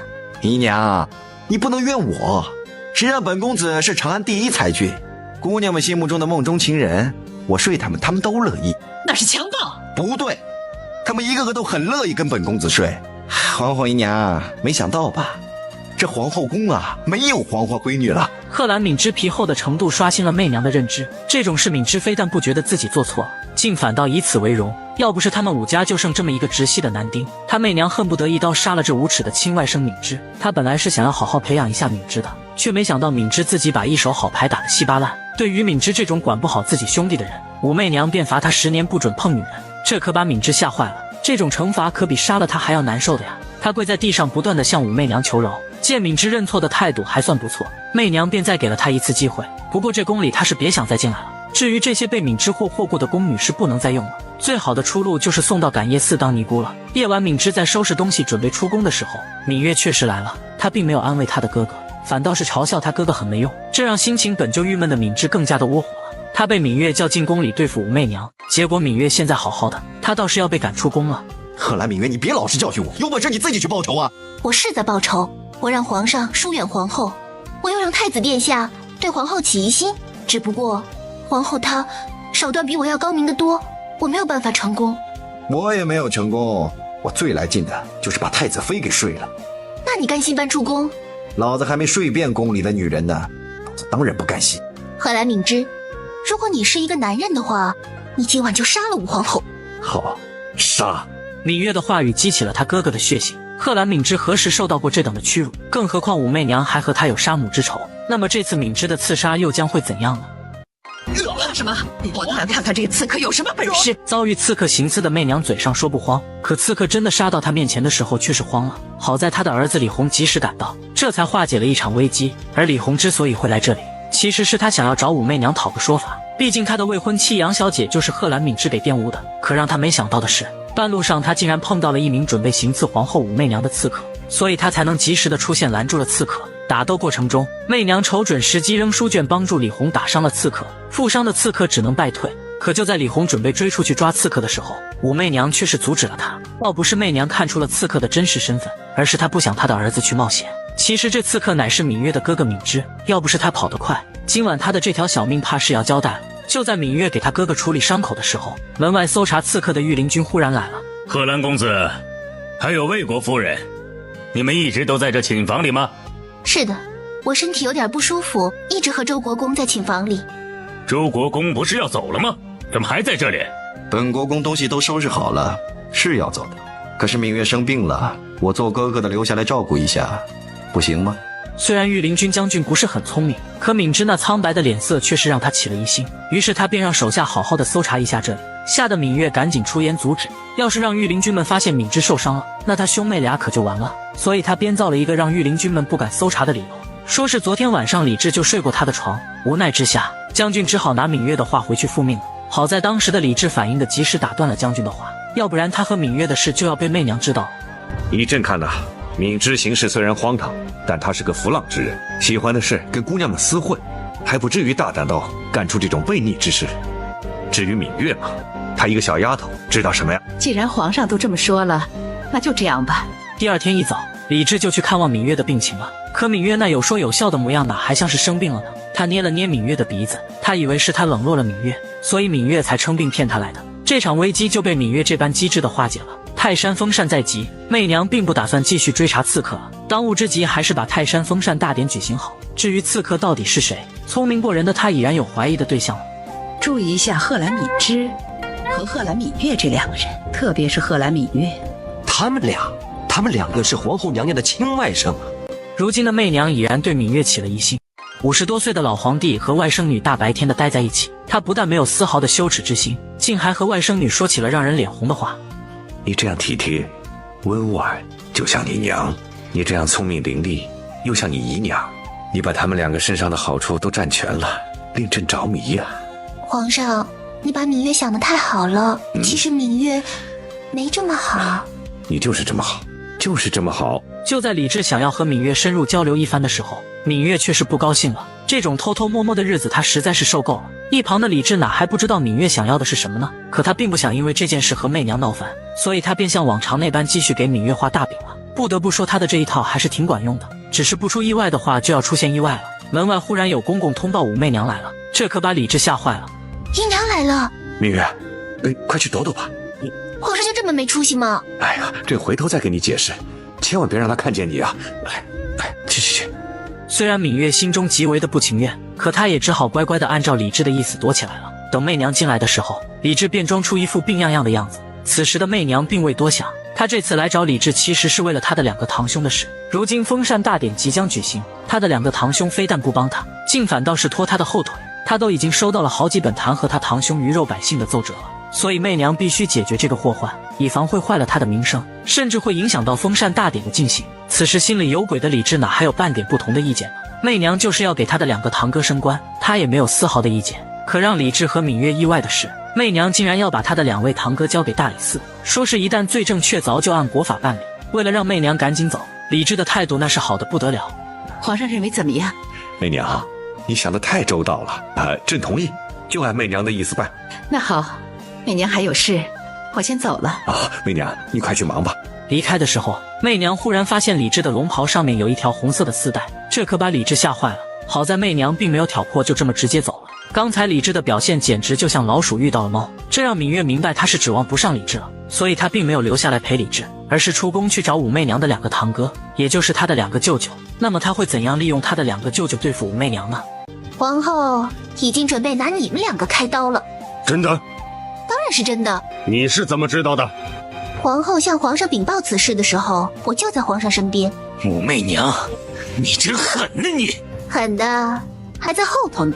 芈月成功的把他的2个舅舅拉到了媚娘的对立面，为了撺掇他的2个舅舅对付武媚娘，他甚至添油加醋说武媚娘是故意要拿自己的2个堂哥开刀来立威。一番商议之后，他们决定搞个鸿门宴解决武媚娘。可芈月不知道的是，他去见2个舅舅的事已经被许敬宗知道了。虽然许敬宗不知道芈月是为了什么事，可他却是觉得其中定然有大文章，于是他当即把这件事禀报给了武媚娘。让他奇怪的是，媚娘居然说鱼儿上钩了。原来媚娘早已猜到那天和李治在一起的女子就是芈月了，所以她才故意抛出要拿她的2个堂客开刀的诱饵。如今芈月的举动就代表着她的这个外甥女想要联合她的2个堂哥对她动手了。这样一来，她倒是可以有正当的理由将这些人一网打尽了。等到家宴举行的时候，武媚娘和李治带着太平公主来了，表面上看起来是一家人聚在一起和和睦睦的，实则是各怀鬼胎，别有用心。只是饭都快吃完了，媚娘的2个堂哥和芈月却是仍然没有动手，所以媚娘便主动帮他们一把了。我有一句话要对2位兄长说。娘娘请讲。你们在外做官，靠的是皇上隆恩，理应恪尽职守，万不可自以为是皇亲国戚，胡作非为，鱼肉百姓。只要是触犯大唐律法，不管他是谁，皇亲国戚一律严惩。舅舅都听到了吧？姨娘她要大义灭亲了。媚娘的这番话让她的2位堂哥彻底死心，他们决定除掉媚娘保全自身。不过他俩并不会按照芈月那般说的安排刀斧手直接杀了媚娘，而是选择在菜里下毒。当一盘名为龙舟黑鱼的菜端上来的时候，媚娘的2位堂哥便开始行动了。他们说武媚娘从小就喜欢吃黑鱼，而龙舟的黑鱼更是闻名天下，所以这道黑鱼就是专门给武媚娘准备的。却没想到不知情的芈月在这个时候瞎搅和了。哎，何不请皇上先用呢？这还是芈月体贴皇上了，该皇上先用。好，那朕就先尝第一口。真是计划赶不上变化。那么这场宴会死的人究竟是谁呢？要不是媚娘及时出手拦住了李治，今晚死的人怕就是李治了。媚娘，怎么了？大哥刚才不是说了吗？既然这黑鱼是2位兄长的一番心意，我看就全归了媚娘吧。母后，让我先吃。太平，你太没有规矩了。这盆鱼是你2位舅舅专门孝敬给母后的，现在母后要请你芈月姐姐先尝。我吃瓜的芈月躺着也中枪。媚娘早就知道今天晚上她的2个堂哥和芈月就要动手了，精明的她已然猜到这盘黑鱼有问题了，所以她故意逼着芈月去吃，为的就是逼芈月狗急跳墙动手刺杀她，那样她便有正当的理由将芈月和她的2个堂哥一网打尽了。谁曾想芈月根本不知道她的2个舅舅改变了计划，结果她就在舅舅们错愕的目光中喜滋滋地尝了这盘有毒的黑鱼。这一切都被媚娘看在了眼里。好吃，果然是天下第一鲜。那你再多喝一口汤，这鱼汤比鱼肉更鲜了。可怜的芈月就这么一口接着一口地喝着鱼汤，气得她的2个舅舅恨不得当场跑路。可武媚娘哪里会放过他俩呢？现在芈月已经喝了，那就轮到他俩了。可无论媚娘怎么说，他俩就是不肯吃，哪怕是喝一口汤也不愿。这时的芈月就是在傻，她也意识到这鱼是有问题了，只可惜一切都已经太晚了。刚才她可是一口接着一口喝得快活得很。芈月，你怎么了？芈月，芈月，哎呦，芈月，你怎么了？芈月，芈月，这是中毒的迹象啊！啊，芈月，芈月当场中毒而亡啊！媚娘的堂哥想要开溜，却被媚娘识破叫人拦住了。李治更是大发雷霆，他也不想听任何解释，直接让人把武媚娘的这2个堂哥拉下去砍了。红颜薄命的芈月也太可惜了，这芈月不仅遗传了她母亲韩国夫人的体贴温婉，而且还遗传了她姨娘武媚娘的貌美聪明，可以说是集武媚娘和韩国夫人的优点于一身。这样一个让李治着迷的芈月，却是就这么没了。李治只觉得他的心都要碎了。芈月，朕来看你最后一眼。芈月，都怪朕没有保护好你啊！芈月，可你怎么说走就走了呢？你好狠心啊，芈月！你就忍心把朕一个人孤零零地留在了这个世界上吗？李治将身体埋在芈月的尸体上，痛声地哭泣着。他无法接受芈月就这么离他而去了，情绪激动之下，他甚至将芈月的尸身抱在了怀里。不管他如何的呼喊，芈月却是再也无法醒来了。这时，一把从芈月身上掉落的匕首引起了他的注意。这把匕首是芈月准备刺杀武媚娘的，结果他被他那2个猪队友舅舅给坑的，连用匕首的机会都没了。虽然李治并不知道芈月身上为何有这把匕首，可他却是明白芈月的死并不像表面的这般简单。另一边的媚娘在除掉他的堂哥和芈月之后很是舒爽，他的这几个亲戚就没有一个不想让他死的。不过对他动手算是找错了人了。现在最让他气愤的人就是李治了，只是死了一个芈月而已，李治就伤心成那副模样。若是这次死的人是他，那李治可不见得有这么伤心呢。一连过了好几天，李治仍然没能从芈月的死中走出来，可他却是意识到芈月的死和媚娘有关，要不是媚娘拦着，那死的人就是他了。而且让芈月先尝那有毒的黑鱼也是媚娘提出来的。朕明白了，是媚娘。媚娘她故意让芈月先尝的。那皇上的意思是，媚娘必定早就知道武微良兄弟俩图谋不轨，她这是有备而去的，只是把朕蒙在鼓里了。还有，芈月死的时候，朕在她的怀里发现了一把匕首。既然魏国夫人身上带着匕首，她是不是也想谋害皇后娘娘啊？不可能，芈月这么个小丫头，又这么温柔，她哪来这么大的胆子？难道芈月是媚娘借刀杀人给除掉的？此时的李治坚信他的芈月就是媚娘故意害死的，所以武媚娘来找他的时候，他便故意躲着不见了。媚娘并没有解释他为何要借刀杀人除掉芈月，在他看来，他所做的一切都是为了大唐的江山社稷。若是没有他帮李治打理朝政，那又怎会有如今的太平盛世呢？可不管他如何的打感情牌，哪怕是用他和李治几十年的夫妻感情，都无法让李治原谅他所做的一切。接下来的日子里，李治选择了继续摆烂闭门不出，可媚娘不仅要夜以继日的处理朝政，还得承受着李治的冷暴力，就连德官公公都看不下去了。娘娘，您这是何苦呢？是啊，我这是何苦呢？人家李唐家的天下，我越是尽心尽力，人家越是怀疑我有独掌朝政的野心。我武媚娘真是吃力不讨好啊！娘娘心里受委屈，奴才心里就不平。算了，德官，我是想开了，一个人要做些事，难免会受人家的非议。我身为皇后，受点委屈是应该的。媚娘倒是看得挺开的，可她的儿子却是不能理解了。在她看来，就是她母后武媚娘故意把李治气得不愿上朝的，这样武媚娘便可以独揽大权了。要是这样继续下去，那保不准会天下大乱的。毕竟历朝历代就没有皇上现在却让皇后公开理政的情况。不服气的他就想去找武媚娘理论，却是意外的发现武媚娘趴在如山的奏折上面睡着了。虽然他明白也能理解他的母后很辛苦，可他却是不明白武媚娘为何要把所有的亲人赶尽杀绝。媚娘并不想李弘卷入权力的斗争之中，更不想李弘看到人性是如此的丑陋和黑暗，所以他并没有告诉他的儿子他为何要除掉芈月和他的2个堂哥。正所谓母强子弱，媚娘为李弘铺平了道路，可却让李弘缺乏了锻炼的机会，甚至他的这种庇护反而会害了李弘，所以李弘根本无法理解武媚娘。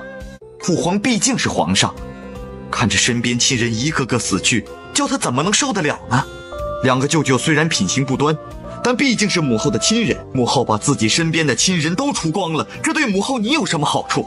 你不觉得你越来越像一个孤家寡人了吗？住口！你是我的儿子吗？啊，你这是在替谁说话啊？你知不知道你母后有多少次差点被人害了？做一个了不起的女人，比做一个了不起的男人要难多了。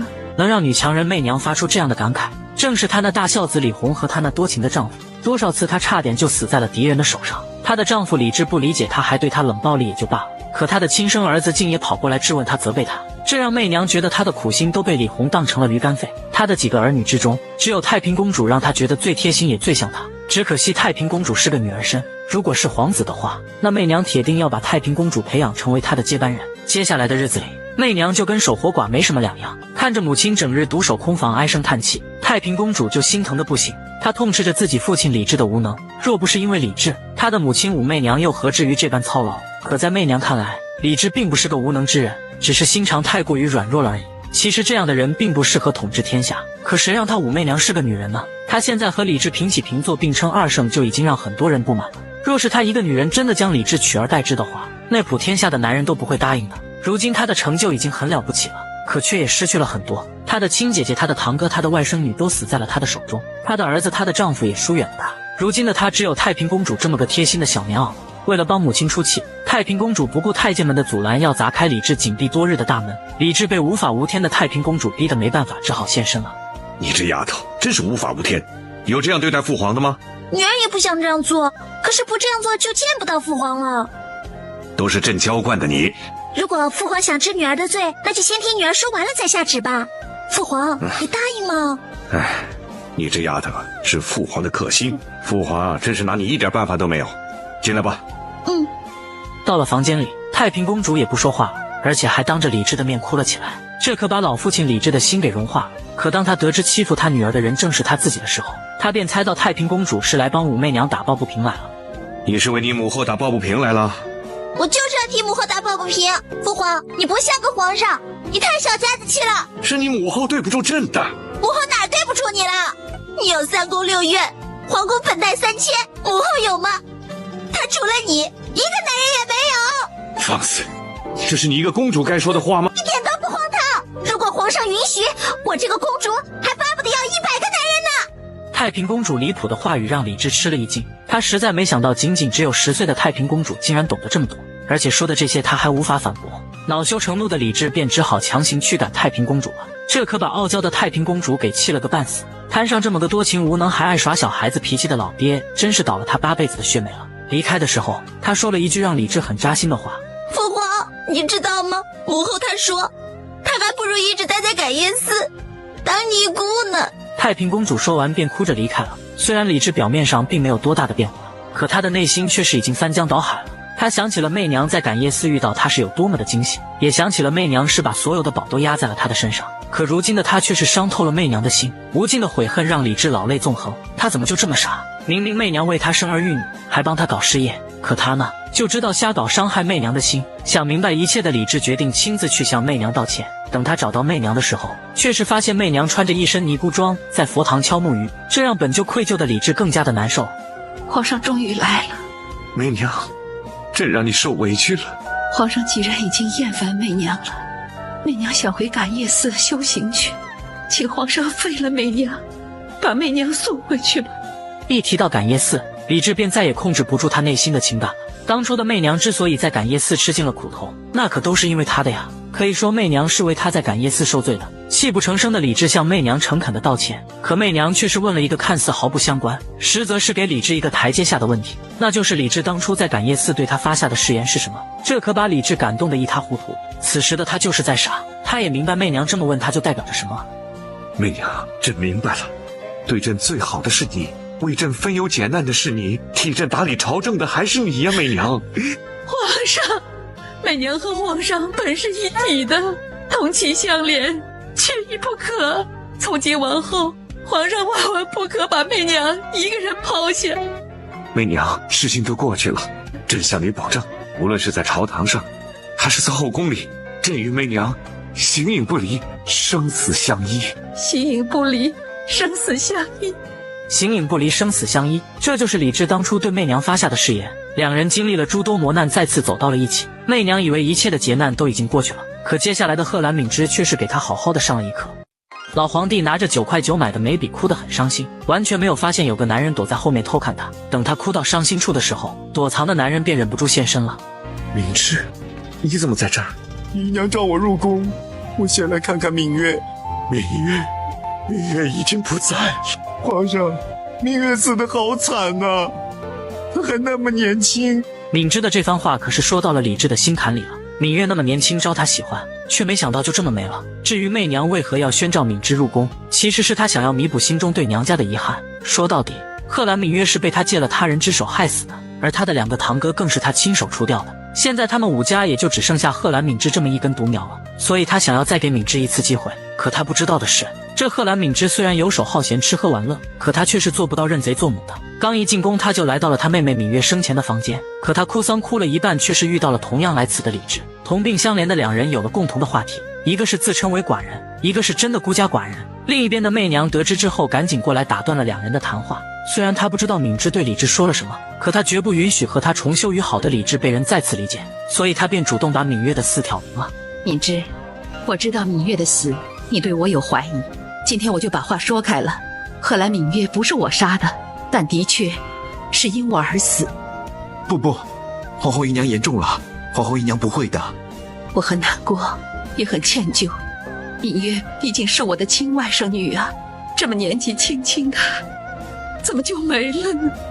媚娘，敏之不会怪你的。现在武氏一族，死的死，散的散，现在在媚娘身边的只有敏之一个人了。不得不说，媚娘实在是太狠了。历朝历代做皇后的，哪一个娘家不是荣华富贵享之不尽的？偏偏她武媚娘就把娘家人的年轻一辈杀得只剩敏之这根独苗了。不过这也是李治最信任武媚娘的地方。只是今天之后，媚娘确实要破例了，因为她想把敏之当成自己的儿子看待，她是想用这种方式化解敏之对她的仇恨。媚娘想请皇上封敏之为武姓，成为我们武家正式的继承人。好啊，敏之，这就赐你为武姓，从现在起，你就不叫贺兰敏之，你叫武敏之了。武敏之叩谢皇上，叩谢皇后姨娘。武敏之，从现在起，你就是我的皇儿。谢皇后姨娘。敏之就这么一飞冲天，成为媚娘的皇儿了。此时的媚娘并不知道她的这个决定是有多么的错误，因为这泼天的富贵并不是敏之想要的，她要的是要让武媚娘也尝一尝失去骨肉至亲的滋味。武皇后，你就是把我当儿子了，我也要报你杀我母亲和杀我妹妹的大仇。我知道你最疼爱太子，我就先把他给毁了，让你们母子俩反目成仇，杀个你死我活。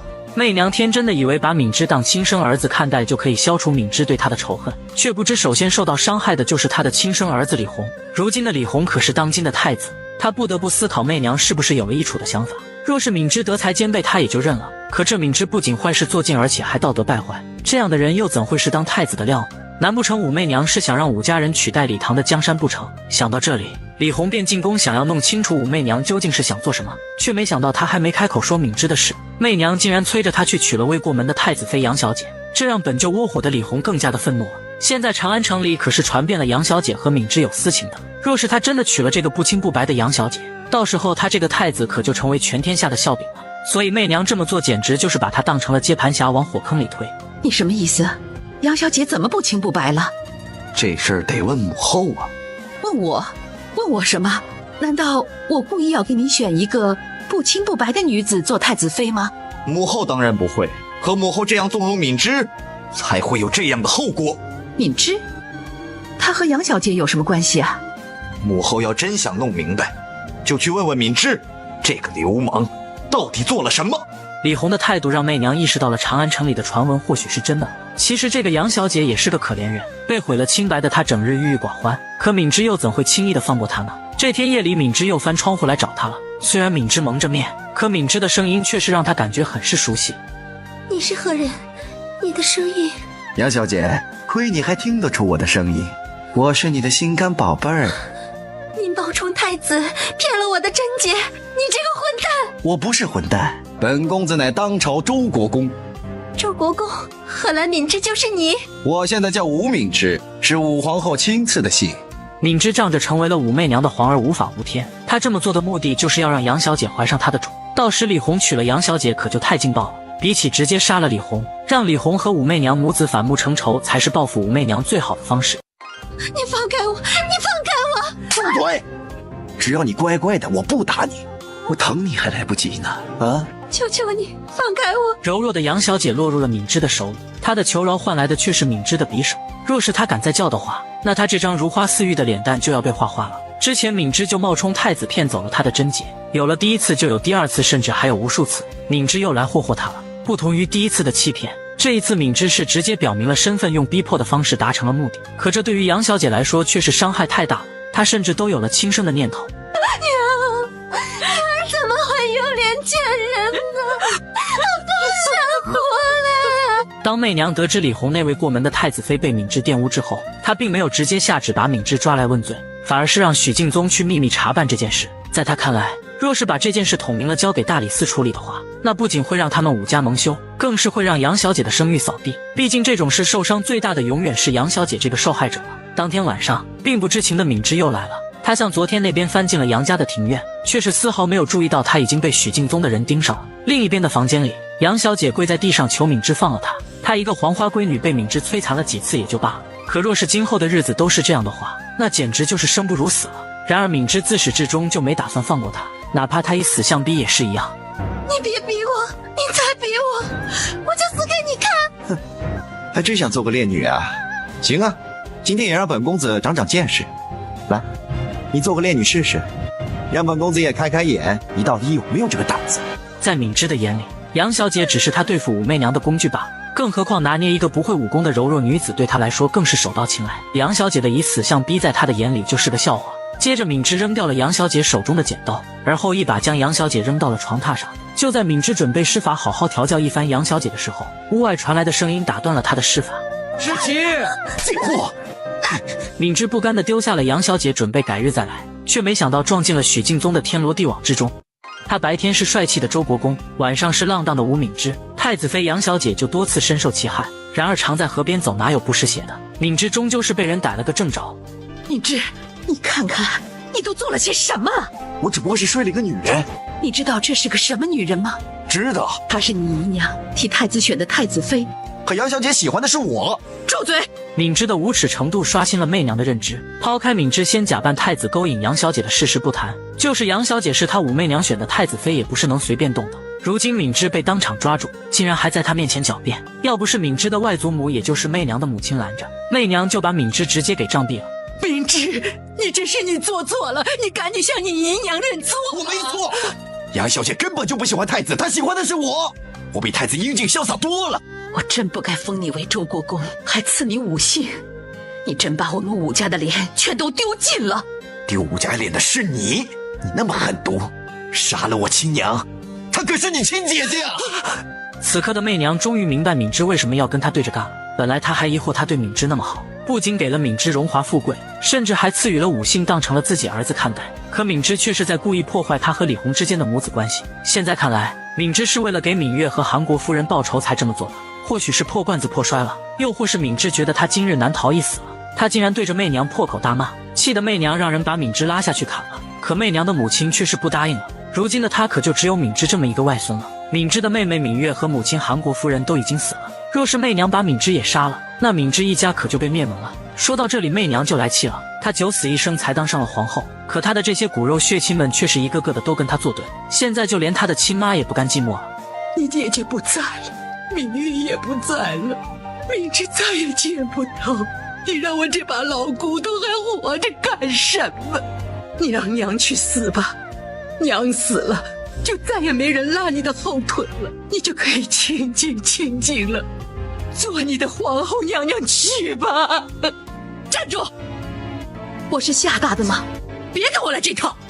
媚娘，皇后，娘求你了，娘给你跪下了，娘求你留下敏之一条命吧，娘求你了，媚娘。媚娘实在没有办法，只好答应饶了敏之一命，但是她必须把这个祸害流放出长安。此时的媚娘并不知道她的这个决定会有多么的错误，后来更是成为她和她的儿子李弘反目的导火索。敏之犯了这么大的错，却能逃脱死罪，无法接受这样屈辱的杨小姐选择了上吊自尽。但愿杨小姐下辈子不要再遇到贺兰敏之。杨小姐做下这种丑事，死了倒干净了。混账！这话是你说的吗？奴才知罪了，奴才再也不敢了。杨小姐不管怎么说，是母后给我选的太子妃，她这样死了，我很难过。其实最倒霉的是我这个太子，普天下的人都在嘲笑我。一想到罪魁祸首贺兰敏之还活得好好的，李弘便觉得他的母亲武媚娘处事不公。按照律例，贺兰敏之是该处斩的，却没想到武媚娘为了保住武家的独苗，饶了敏之一命。殊不知这样的做法会让他李弘被天下人耻笑。越想越气的李弘提着宝剑就去找武媚娘讨个说法。他告诉武媚娘，若是让敏之活在这个世上，那便会让他这个太子颜面扫地。其实媚娘又何尝不想杀了敏之呢？只是他母亲一直维护着敏之，不仅向他这个女儿下跪求情，而且还以死相逼。媚娘实在是没有办法，只能答应饶了敏之一命。可坏就坏在他并没有将他的苦衷告诉李弘。在李弘看来，敏之就是仗着武媚娘的纵容才犯下诸多恶行的。像敏之这种不学无术的人，能被封为三品的周国公，甚至还被武媚娘赐予了武姓，就连他这个亲生儿子都眼红了。红儿，母后不是不知道贺兰敏之是个扶不起的阿斗，但是母后也有不得已的苦衷啊。母后的苦衷就是不相信自己的红儿，想扶持自己的娘家人来与之抗衡，对吗？混账！媚娘的这一巴掌可是彻底寒了李红的心。媚娘不是教训他就是打他，要不是媚娘拦着，他就自刎当场了。见李红的反应如此激烈，媚娘权衡之下只好按照李红的意思处死敏之了，否则失去了李红这个儿子，那他可就后悔莫及了。另一边，贺兰敏之被2个官差押往雷州，不过他并没有遭到官差的刁难，因为他的外婆也就是武媚娘的母亲给了他许多金银财宝，靠着这些银子，官差们把敏之伺候得好好的。可等到武媚娘的旨意传到的时候，敏之的好日子也就到头了。皇后娘娘厉害啊，在路上让咱们神不知鬼不觉的除掉贺兰公子。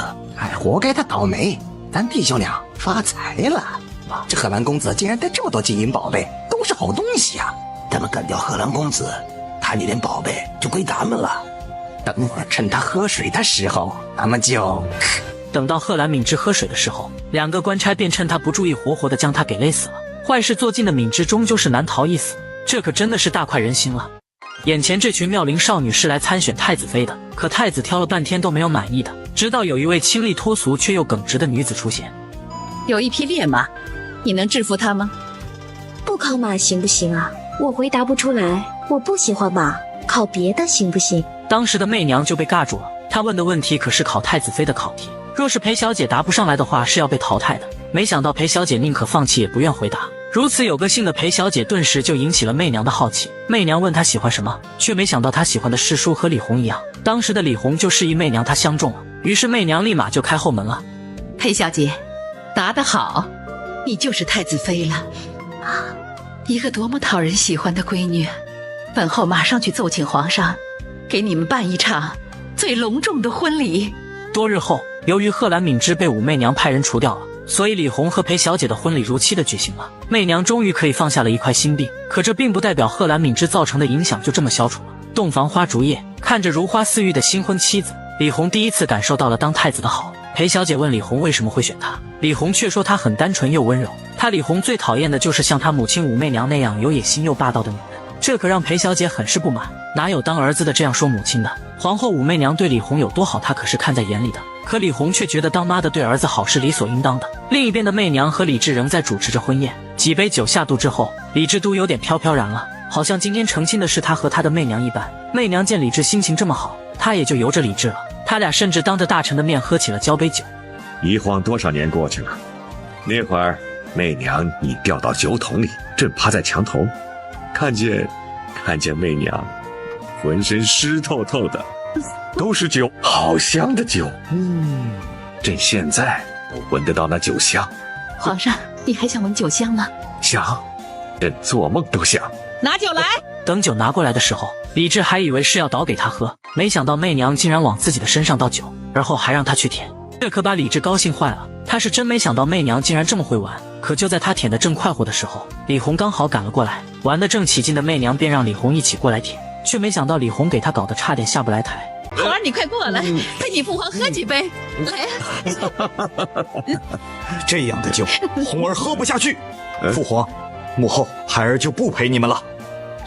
当时的媚娘就被尬住了。李治见状，说是他和李红都喝多了，不必在意。宴会结束之后，醉醺醺的李治便去找李红问话了。他问李红为什么要当着众位大臣的面搞得他和媚娘差点下不来台，却没想到李红认为李治当着众人的面去舔媚娘的衣袖丢人，这可让李治不乐意了。他那只是跟媚娘玩玩找找乐子，在别人看来都是觉得皇上和皇后夫妻和睦，怎么就丢脸了呢？他倒觉得李红要的是太子的脸面。父子二人为此事吵得不可开交。气愤的李治离开之后并没有去找媚娘，他反倒是漫无目的在宫里四处乱逛。不知不觉的他来到一处极为荒凉偏僻的地方，仔细一看竟然是冷宫，而且这冷宫之中还有悠悠的琴声传来。好奇的李治走近一看，竟发现是他和萧淑妃的2个公主。父皇，儿啊，儿啊，公主，你们不知道父皇是怎么个想你们的。女儿也好想父皇。来来来，让父皇好好看看你们。易阳、宣城，你们都长大了，该给你们选驸马了呀。提到驸马，宣阳和易阳的神情便黯然了下来。他们能在宫里保住一条命就不错了，哪还敢奢望什么驸马呀？亲生女儿过得如此凄惨，李治这个当爹的有种说不出的难受。另一边，媚娘见李治这么久都没回来，她便带着人四处去找李治了。一番寻找之后，她才得知李治是来见冷宫里的宣阳公主和易阳公主。不过媚娘并未进去把李治拉出来，反而是让看守的老宫女隐瞒她来这里找李治的事。等李治回来的时候，媚娘已然察觉出李治对她的态度不比以往了。今夜红儿大婚，本来应该高高兴兴的，可是没想到出了这么多事情。红儿她也是喝多了，媚娘你别放在心上。红儿，我刚才已经教训过她了。孩子长大了，有他自己的想法，我这个做母亲的绝对不会放在心上的。好。媚娘见李治不愿提起见过宣阳公主和益阳公主的事，她也就没有挑明了。不过为了以防万一，她还是提出了和李治去洛阳度假，把太子李弘留在长安监国的想法。当时的李治并没有多想便同意了，却不知李弘监国的期间发生了一件极为严重的大事。太子监国却突遇暴雨灾情，心系灾民的他立马下令开仓放粮，百姓们感激涕零，高呼万岁。这本该是件好事，可在有心之人的眼里却是另一回事。喊太子万岁，万岁是喊皇上，现今皇上还健在，太子监国怎么就万岁起来了呢？这不是大逆不道吗？行了，这事儿没那么严重。媚娘无所谓的态度让许敬宗大感不妙。太子李弘这么做可是在跟媚娘争锋的，一旦李弘宅心仁厚、爱民如子的形象在百姓们心中根深蒂固，那么媚娘就离下台不远了。这并不是危言耸听，可不管许敬宗如何的提醒，媚娘就是不愿打压自己的亲生儿子。看着李弘渐渐地成为民心所向，许敬宗急在心里。媚娘得知后非但不慌张，她反倒是为李弘的作为感到欣慰和自豪。如今的李弘已经能够成为大唐的接班人了，只是盛极而衰的情况却是他担心的。大唐现在虽然处于盛世，可却是已经到了必须要改革的时候了。于是媚娘找到了李治商议，救灾只是旧表，我大唐要真正强盛，要重现先皇帝贞观之治的辉煌，必须推行新政。新政，又是新政。其实眼下国富民强啊，已经是盛世了。皇上，我们万不可固步自封啊。媚娘，朕已经很心满意足了，你不要操之过急嘛。显然安于现状的李治对媚娘口中的新政并不认同，可一贯强势的媚娘哪会就此罢休呢？不管李治愿不愿意，这新政都必须推行。第二天早朝的时候，媚娘便当众宣布了推行新政的决定，名为谏言12事，其内容就是12条治理大唐的新方案。不同于以往的是，这些方案都是利于百姓和中下级官员的。可在李治看来，媚娘就是想笼络民心，凌驾于他之上。不过看在媚娘的面子上，他并没有直接否决，反而是搞得媚娘上不上下不下的。好吧，朕看皇后的谏言12事很好啊，确是治国的大纲。皇上恩准了，那就下发诏书，昭告天下吧。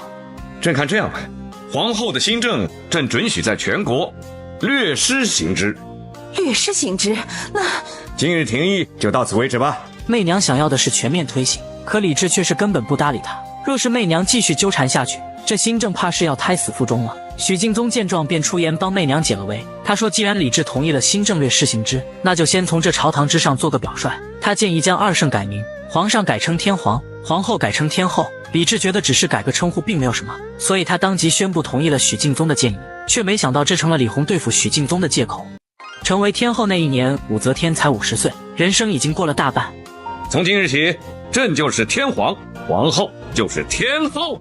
天皇万岁，天后万岁。此时的媚娘看似风光无限，实则已经触动了李治的底线。可悲的是，他的儿子李弘是所有人之中最不爽他的。李弘最看不惯的就是武媚娘的独断专行，他认为现在的武媚娘强行推行新政是为了笼络民心，只怕以后的百姓只知道天后而不知道天皇了。到那个时候，大唐的江山怕是就不姓李改姓武了。好在这次的李治并没有让武媚娘全面推行新政，只让其略施行之。显然李治也已经开始防范武媚娘了。身为太子的李弘明白，要想对付武媚娘，就必须先除掉武媚娘的头号狗腿子许敬宗。于是李弘急忙找到了李治商议此事。李治知道他的儿子李弘很急，但他让李弘先别急，他现在下的诏书是略施行之媚娘的新政，若是日后他觉得不妥，那便可以随时废除。至于直接废掉武媚娘并不可取。虽然武媚娘行事确实过于霸道，可他李治不得不承认媚娘在治理朝政方面是一把好手，再加上他身体不好，李弘还需要多加锻炼，所以现在必须让媚娘分担朝政，等媚娘干不动了再废掉就行了。只要有你父皇在，江山是改不了姓的。父皇圣明。红儿，朕对你是寄予厚望，等你羽翼丰满了，朕自有安排。红儿明白了，原来父皇早有主张。真是有其父必有其子。不久之后，李治就对许敬宗下手了。现在除掉了许敬宗，那就等于废了武媚娘的一条胳膊。媚娘知道李治是打的什么小算盘，不就是担心朝政大权都落入他的手中了吗？从刚才朝堂之上的情况来看，许敬宗他是必须得放弃了。且不说李弘和李治父子俩都在找机会对付他，就是现在他的新政正在推行，也不能节外生枝，所以他只能眼睁睁看着许敬宗被废。李义府死了，许敬宗又走了，我的左膀右臂都没用了。娘娘是以推行新政为重，是以朝廷和天下百姓为重，所以我必须付出代价，就委屈许大人了。其实现在最受委屈的就是娘娘您了。我愿意，大唐的臣民以后都会知道我武媚娘到底是个什么样的人。媚娘的气魄令人折服，只是苦了许敬宗了。他蹉跎半生追随武媚娘，却没想到到头来是这样的结局。那么没了左膀右臂的媚娘是怎样成为的女皇呢？我是一只母鸡，我只知道张开我的翅膀，护卫着我的小鸡。她是历史上唯一的天后，却说出了如此奇怪的话，只因她的对手不是一般人。我的对手是我最亲的人，是丈夫和儿子。亲人之间的争斗让媚娘心痛万分，可她的丈夫和儿子却是开心得很。这次他俩合作把武媚娘的得力干将许敬宗给废了，也该到了营救宣阳和益阳两位公主的时候了。如今的两位公主都已经30多岁了，李治又怎能忍心看着自己的亲生女儿在冷宫之中孤独终老呢？所以他便让李弘去办这件事。李弘在看到他的两位皇姐如此凄惨的时候，他那圣母心又泛滥了。他觉得武媚娘太过残忍了，却是遭到了媚娘的严厉斥责。他提醒李弘，当初若是宣阳和益阳的母亲萧淑妃做了皇后，只怕此时李弘的坟头草都有1米高了，哪还有如今站在面前质问他的太子李弘？就连李弘的那几个亲兄弟姐妹，怕是都要遭了萧淑妃的毒手。所以身为母亲的媚娘必须刚强起来。母后，你是慈悲的母后啊！我不慈悲，我残忍。我哪是个母后啊，我是一只母鸡。当老鹰在天空中盘旋，我只知道张开我的翅膀，护卫着我的小鸡。我是一个女人，一个母亲，你明白吗？红儿知道母后爱红儿，两位公主也是母后的孩子，请母后也爱他们。媚娘说了半天等于白说，幸好李治及时过来打了个圆场，这才没让媚娘和李弘起了冲突。不过如何处置宣阳和益阳两位公主，聪明的李治把处置权交给了媚娘。不得不说李治的这一招实在是高，毕竟媚娘不可能因为2个毫无威胁的落魄公主得罪李治父子俩的，可若是就这么放了，也难消他的心头之恨。所以他便让门口的2个侍卫当驸马娶了宣阳和益阳，这可把李治父子俩惊呆了，这也太随便了吧。不过刚才李治都已经发话让媚娘做主了，所以只能便宜了这2个侍卫了。宣阳和益阳得知后并不意外，嫁出去总好过于在冷宫之中孤独终老了。可李弘却是觉得是他好心办坏了事了，这让他对他的母亲武媚娘更加的不满了。那么接下来的这对母子俩又会怎么斗呢？轰出去！轰！天皇，天皇，天皇！能把天皇李治差点气死的，正是他那宝贝女儿太平公主被人盯上了，而且还是偏远的吐蕃。这吐蕃指名道姓要太平公主和亲。如今的李治儿子倒是有好几个，可公主却是只有太平公主一个，所以他是绝不可能把他的心头肉给嫁到偏远的蛮荒之地的。然而一旦大唐拒绝和亲，那极有可能会导致2国交战。就在李治和媚娘为此事头疼的时候，郝大人说是媚娘推行的谏言12事导致吐蕃敢向大唐逼婚的。媚娘主张的是停止一切对外作战，这分明就是向邻国示弱。当时的李治就被气得晕了过去。然而李弘却很认同郝大人所说的，两人商谈一番之后，决定向吐蕃开战立威。最主要的是能够借此机会让李治废去媚娘推行的新政。一旦新政被废，那么武媚娘在大唐的威望便会一落千丈。另一边的太平公主主动找到了李治和媚娘。身为大唐的公主，她愿意用自己终身的幸福来换得大唐的安定。父皇，你答应了吧？如果舍了皇儿，能保边境太平，那皇儿才是真正的太平公主。胡说！朕宁可失掉整个长安，也不能失去朕的公主啊！那父皇真的要为皇儿和吐蕃开战吗？李治的态度让媚娘很是满意，不过她倒是想到了一个既不用和吐蕃开战，又不用把太平公主远嫁吐蕃的办法，那就是让太平公主出家做道姑。第二天，媚娘便当众宣布这个2全其美的办法，这让李弘的计划胎死腹中了。不久之后，武媚娘和李治亲自将太平公主送入了道观，而吐蕃也正如媚娘所料的那般没有借机寻衅，这让媚娘在朝中的威望进一步的提升了。可李治的身体却是一日不如一日了，这让李治不得不提前做打算了。朕有个主意，想把皇位提早传位给太子你啊！这不可呀，父皇！父皇正在英年。正因为父皇还没有老，所以朕就想着，现在就做个太上皇。可是母后她不这样想，母后必定反对父皇现在就传位给红儿。红儿，朕在甘露殿装病不上朝，朝政大事啊，就由你母后来处理。等她忙得心力交瘁的时候，朕再提议，让太子你来监国。好，父皇这一手真高明啊！红儿，你记住了，大唐只能姓李。父子二人的谈话很快便一句不落传到了媚娘那里。这种卸磨杀驴的做法让媚娘感到寒心，她为了大唐呕心沥血，却没想到她最亲的2个男人在背后算计她。太子殿下说大唐还是他们李家的大唐，天皇还让太子殿下记住了，大唐只能是姓李。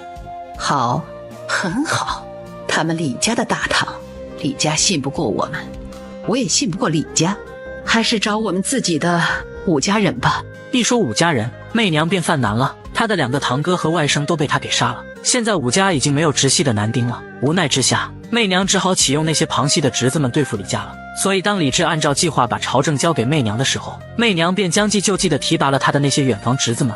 就在李治为此事犹豫的时候，媚娘却是忽然提起要把朝政交给太子，并且媚娘还要带他去洛阳好好养病，这可把李治高兴坏了。他当即表示100个同意，毕竟他本来的打算是等媚娘忙不过来的时候让太子监国的，现在媚娘这么做反倒是提前帮他实现了。殊不知这是媚娘故意让他放松警惕，而后对付李家人。媚娘首先就拿犯了事的长乐公主儿子开刀。这个武媚娘也太狠了呀！她怎么能把我的儿子流放到天涯海角去呀？我算是看出来，她是准备向我们这些人开刀啊！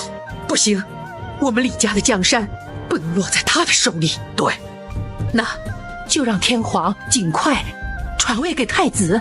只要是太子登基，那武媚娘就完蛋了。等长乐公主把这件事告诉李治的时候，李治才发觉他上了媚娘的当。只是如今的他身在洛阳，而太子李弘却留在长安监国，所以就是他想现在把皇位传给李弘，那也得等他回到长安才行。况且他也留了一手，不管武媚娘和李弘这对母子怎么斗，最终拍板的人还是他李治。这就叫城楼看风云，坐山观虎斗。他的如意算盘打得倒是挺响的，可惜已经被媚娘给听到了。其实媚娘这次拿长乐公主的儿子开刀，就是想试探一下李治的态度。现在既然长乐公主敢掺和进来，那她的下一个目标就是对付长乐公主了。因为长乐公主代表着的是李家的势力，这也是他们武家和李家的初次正式交锋。瞧瞧瞧瞧，母后有了儿媳妇儿就忘了皇儿了，我也要跟母后一起睡。没良心的闺女，你可是跟母后一起睡大的。这个跟媚娘一起睡大的妙龄少女就是大唐的太平公主了。媚娘和李治有4个儿子，可现在女儿就只有太平公主一个了。家庭聚会的时候，所有人都可以喝酒，可媚娘唯独不让李弘喝，而且她还叮嘱太子妃把李弘看好了。其实媚娘是担心李弘的身体，可李弘却是认为媚娘在歧视他。不放心的媚娘更是把太子妃叫了过去，说了很多话。做母亲的哪个不希望自己的儿子好呢？几个儿子之中，媚娘亏欠最多的就是李弘了。当年她在感业寺生下了李弘，没几天便托付给她的姐姐韩国夫人了。如今李弘的身体又不好，她实在不想过早的把皇位交给李弘。朝政大事有多伤身劳神，她可是深有体会的。可李弘并不能理解她，还觉得她要夺了李家的天下。几次的争斗让媚娘累了，也倦了。他决定退居幕后，让太子妃协同李弘治理朝政。就连李治也劝李弘多点耐心，媚娘帮他治理大唐这么多年了，就算没有功劳也有苦劳啊。若是强行夺了媚娘的皇权，那反而会适得其反。只有让媚娘心甘情愿地放权给李弘，这才是正确的做法。当时的李弘是很认同。可当他看到媚娘不断地重用武家人的时候，他便怀疑媚娘是想夺他李家的江山了。敢问诸位有何功德才德？若有才能功德，也得由吏部来考证。你们武能率兵打仗，文能治国安邦吗？是，太子殿下教训是。你们先下去吧。是。看来红儿你是等不及了。不是儿臣着急，儿臣只是担忧母后操劳过度。红儿你着什么急呢？你父皇是想早日传位给你的，母后只是在考虑什么时候传位给你最为合适。儿臣不想让母后难过，但父皇毕竟是一国之主啊。儿臣得听父皇的安排。你真是你父皇的好儿子。李弘的做法虽然合情合理，可他那急迫掌权的心却是让媚娘极为的反感了。俗话说心急吃不了热豆腐，媚娘是准备按照李治的意思把皇权放给李弘的。可李弘这样近乎逼宫的做法又怎能让他心甘情愿呢？更何况李弘的身体根本扛不住。我也是想让太子马上继位的，只是我担心这样一来，只怕会杀了他。娘娘，此话怎讲？以太子殿下现在的身体，是不能够劳累的。以太子现在的脾气与心性，一旦继位，他必定会大干一番。这样，他不是被累垮，就是病倒。所以，如果让太子早日继位，其实就等于杀了他。如今的媚娘算是体会到好人难当了。老皇帝要把皇位传给太子，没想到太子竟然拒绝了。快上台，接受百官的朝贺吧。太子殿下，来，快上来。不，父皇只是有些小恙，无需逊位。啊？儿臣只要帮父皇监国就好了。太子李弘的举动可是出乎了媚娘的预料。昨天李弘对皇位表现的有多么的急切，她可是看在眼里的。当时的媚娘并没有说什么，因为她知道她的儿子李弘是担心他夺了李家的江山，只是李弘的身体却是她所担心的。一旦让李弘继了位，那只怕劳累的朝政很快就会把李弘累垮，甚至累死的。他曾经失去过一个女儿，那种锥心刺骨的痛让媚娘至今难以忘怀。所以他不想再体验一下失去儿子的滋味。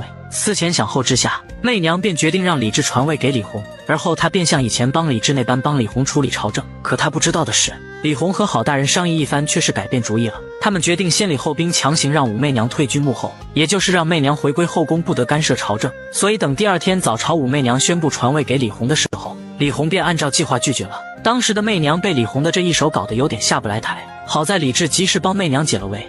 太子殿下，父皇累了，理不得朝政了。你若是疼爱父皇，你就继位吧。父皇，儿臣有个请求。说吧。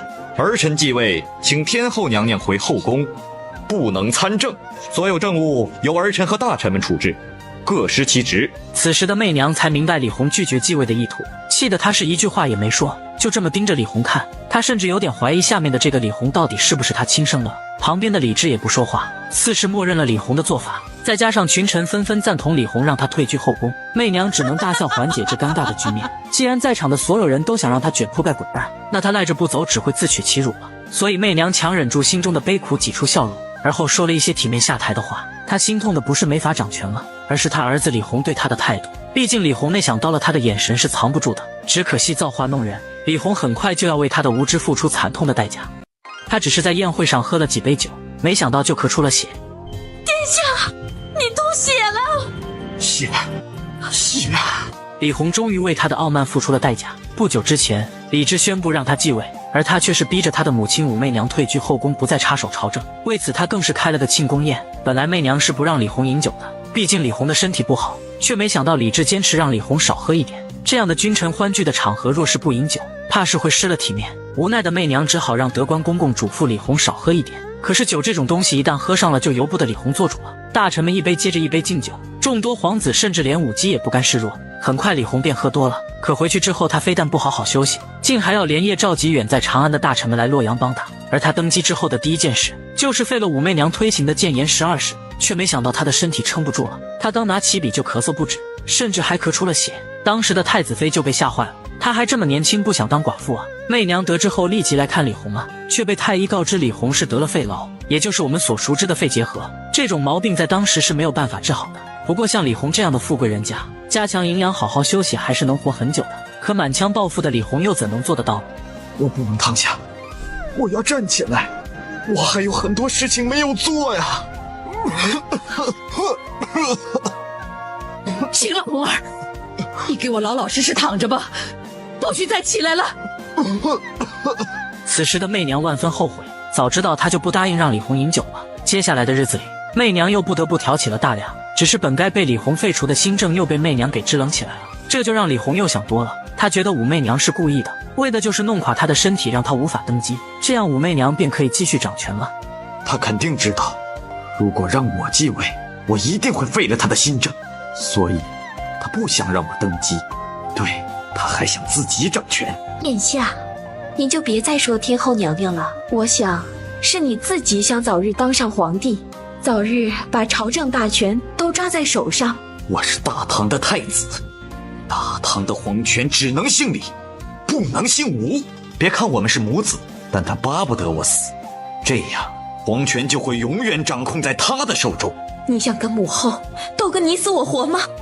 刺客只是想杀个皇后，没想到皇后竟然出现在四面八方。懵逼的刺客还没搞清楚是什么状况就被拿下了。媚娘，你没事吧？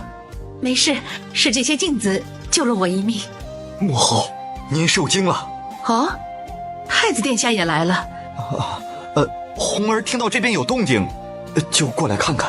李红那躲闪的目光和结巴的话语让媚娘意识到了什么，所以她并没有直接杀了刺客，反而是让人放了。可就在刺客准备离开的时候，担心事情败露的李红竟然一刀杀了这名刺客。原来这名刺客是长乐公主让李红带进宫里刺杀媚娘的，可现在不但刺杀失败，李红杀人灭口的举动，更是让媚娘确定想杀她的人就是她的儿子李红了。回去之后的李红开始摆烂了，身患肺痨的她不顾太子妃的劝阻，一直喝酒。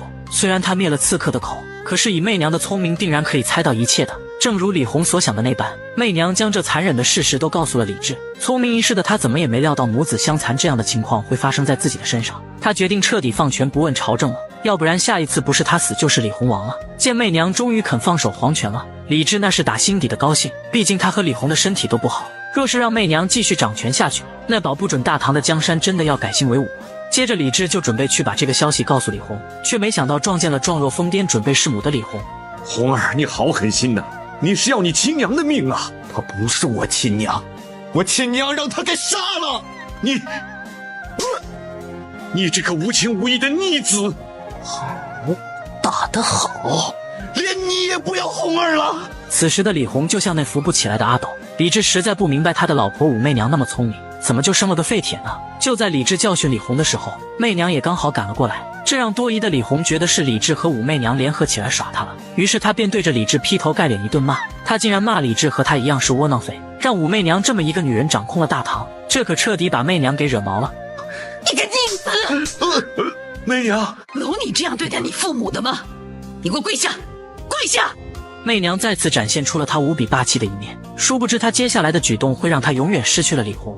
她为了大唐呕心沥血，她为了李治披星戴月，她为了李红煞费苦心。但凡李红能遗传她哪怕1/10的智商，都可以坐享其成了。却没想到李红硬是把一把好牌打得稀巴烂，如今更是离谱到带人刺杀她的亲妈，而且还指着李治这个亲爹骂，这可把媚娘惹毛了。不得不说，发威之后的媚娘还是挺霸气的。刚才还很神气的李红顿时就像泄了气的皮球一般。媚娘知道李红是受到了以长乐公主为首的李家人的蛊惑，所以才如此针对她这个外姓人的。于是她便把这些皇亲国戚的遮羞布全都给扯了。看着地上那一个个弹劾他们皇亲国戚的奏折，李红的眼睛瞪得就跟那死鱼眼一般难以置信。此时的他才明白，为何以长乐公主为首的那帮皇亲国戚为何会如此迫切的想要铲除武媚娘了。因为武媚娘动了这些大唐蛀虫们的蛋糕了，要不是武媚娘命大，只怕这帮蛀虫们的奸计就要得逞了。明白一切的李红万分后悔，本来媚娘是打算慢慢的让李红去接受这些的，可如今的她只想退位，把朝政交给李红了。她是无论如何也不能失去这个儿子的。可她不知道的是，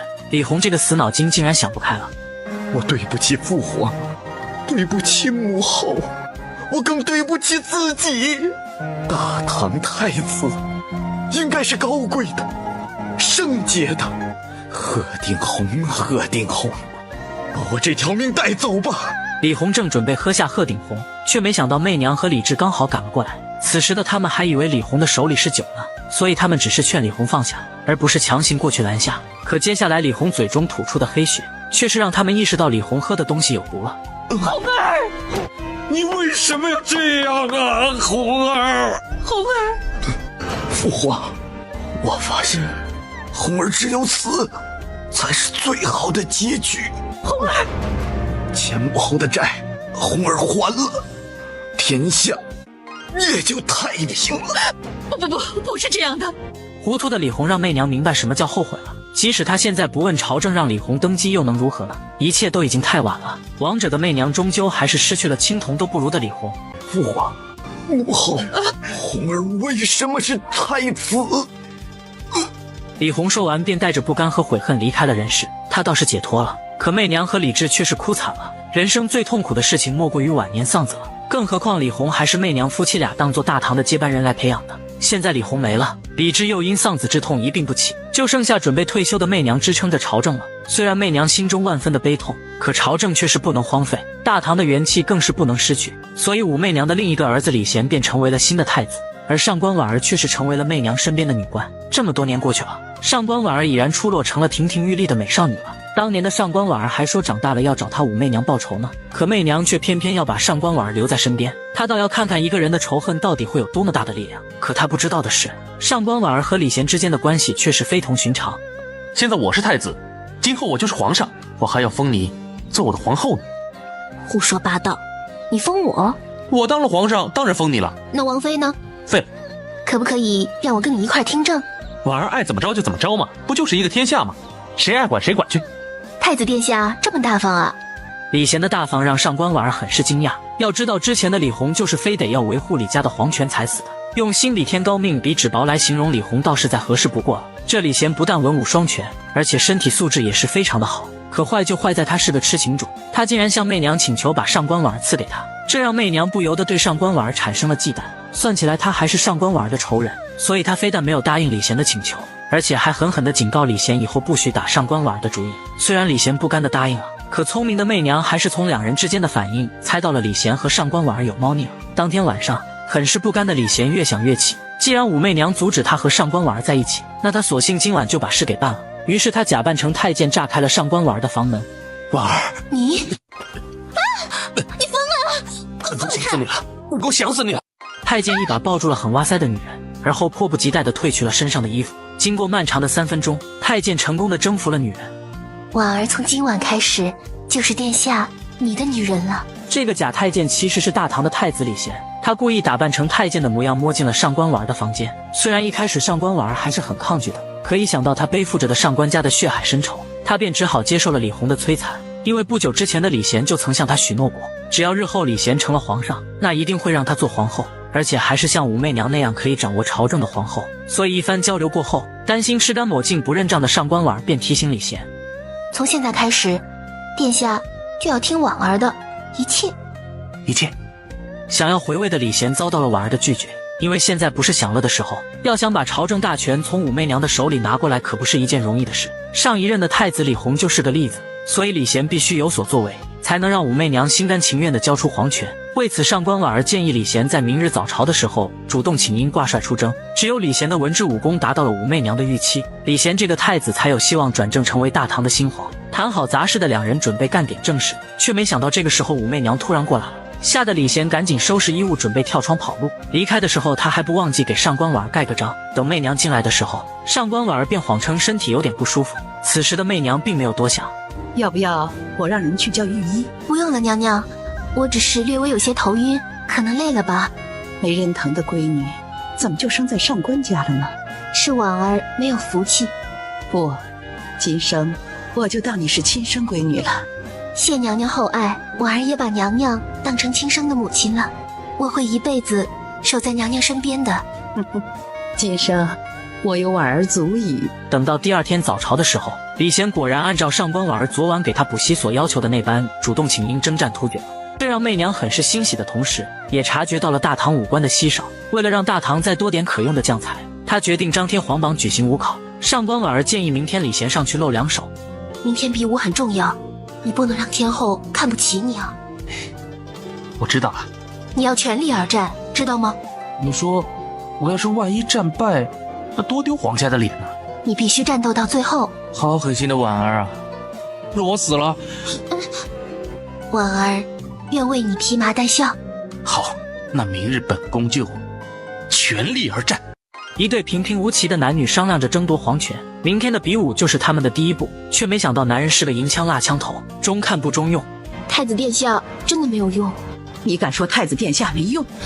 您看不到吗？婉儿过来，你去给太子殿下鼓鼓劲儿。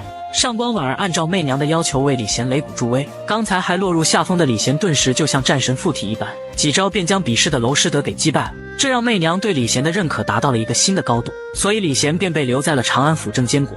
至于出征突厥的人，却是变成了本次武斗较为突出的娄师德，而李显却是被媚娘安排随从监军历练一番。只是媚娘对李贤的期望很高，现在李贤的武功方面已经达到了他的要求，可文治方面却是让他不太满意。李贤所教著的《后汉书》更是让媚娘觉得是冲着他来的，因为后汉的吕后专政和他这个天后很是相似。一旁的上官婉儿默默地将这些记在心里，他是准备借此机会激起李贤和媚娘之间的矛盾。可他不知道的是，其实媚娘是故意在他面前提起这些，为的就是想验证上官婉儿是否对他有报仇之心。可让上官婉儿没想到的是，他找到李贤的时候，竟意外地发现李贤在之前的比武上藏拙了。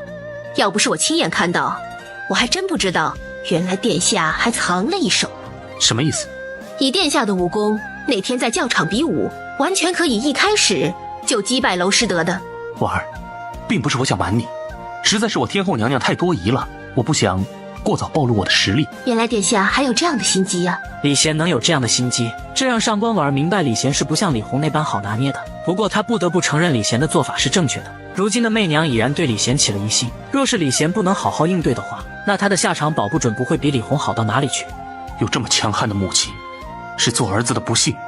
今天我还是太子，可不知道明天是不是会落到跟我皇兄同一个下场。不，你不会的。他今日不杀我，明日也一定会杀我的。殿下放心，我不会让他杀你的。待会儿天后问你吕后的事，你就这样说。你说，我听着。吕后乃是历史上第一个当政的伟大女人。有了上官婉儿的帮助，李贤便一字不落地将上官婉儿所说的复述了一遍，这让媚娘明白是上官婉儿提醒过李贤了。以他对李贤的了解，李贤教主后《汉书》就是提醒天下人防着他成为第二个吕后。至于上官婉儿帮助李贤的目的，并不是让李贤成为新皇，而是像芈月那般让武媚娘和她的儿子们母子相残，只有这样，他才可以为他们上官家报仇。眼前的一对男女秀着恩爱，可女人却是存了心想害男人。接下来她只是简单的几句话，却是把男人给坑惨了。天后娘娘可不是好惹的，她已经教训你了，你再这样跟她顶着干，会闯大祸的。她不是要教训我吗？好，那我就拿我所著的《后汉书》在天下人面前教训她。殿下好骨气，婉儿佩服。婉儿建议先把这本《后汉书》送给天皇。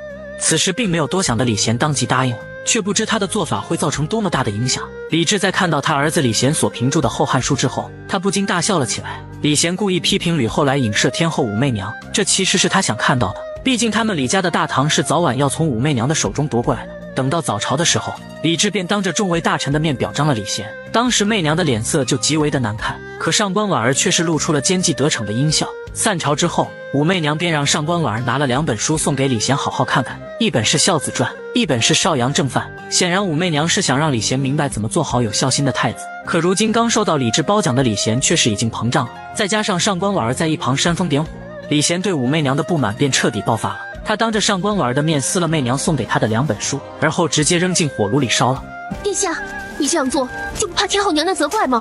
我会怕他？我是不会像我皇兄一样屈服于他的权威，我要堂堂正正的站起来，要回我李唐家的皇权。在上官婉儿的这番操作下，李贤已经彻底走上了李红的老路了。到时不管李红和武媚娘这对母子斗得怎么样，都必然是两败俱伤的结果，那样上官婉儿便可以大仇得报。接下来的日子里，李治这皇上倒是清闲了，有武媚娘处理朝政，再加上李贤这个太子监国，他便整日和宫里年轻漂亮的宫女玩耍。虽然他人老身体还不好，可他却是有着一颗少年的心，所以他便趁着媚娘处理朝政的时候，把宫女带回了房间。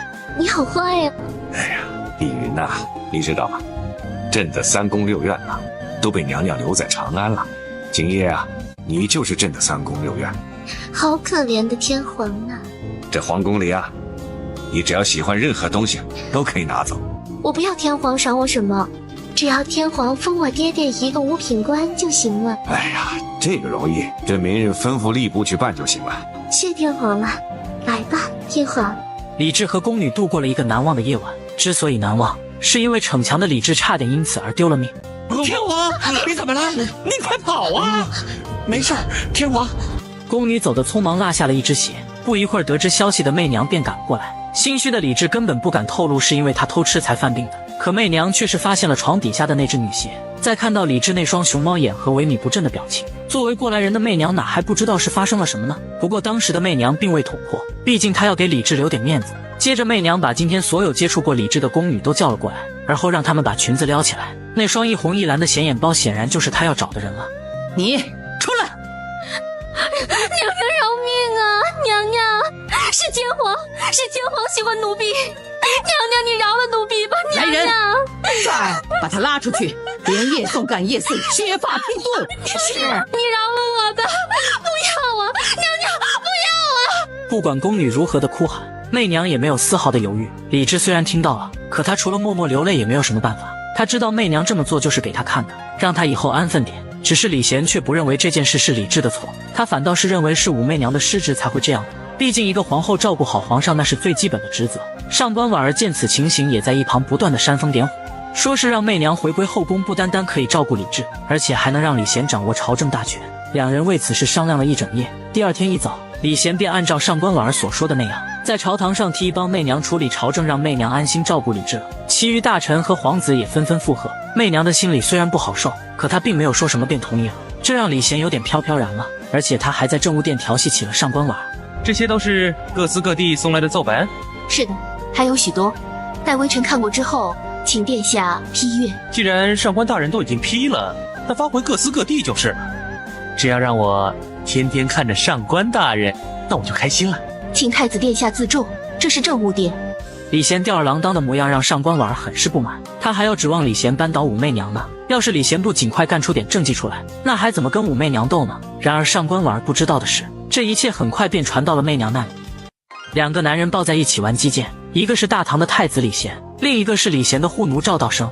你我海枯石烂，我便信。你要是个女儿家，我就封你做我的王妃。谢殿下隆恩，奴才不敢有这个奢望，但愿能讨殿下的欢心，就是我的福气了。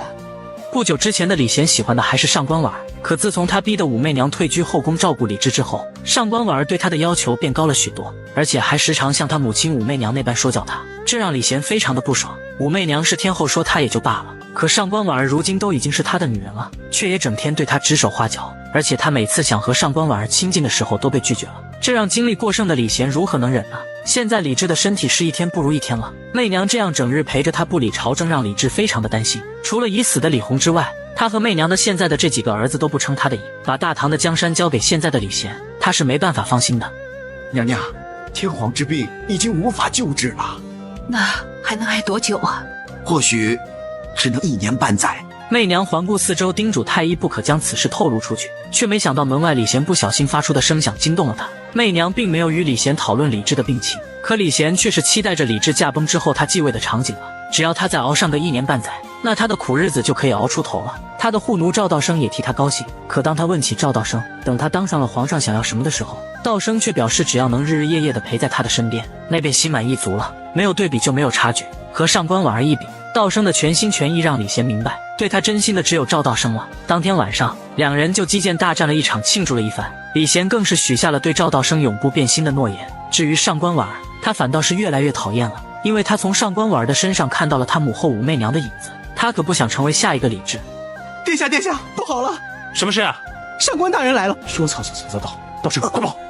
道生吓得赶紧收拾衣物跑了。现在是监国的时候，朝中大臣都在看着殿下，殿下应该全力以赴，呕心沥血为朝政操劳，这样才能树立威望，把你母后手中的大权慢慢夺过来。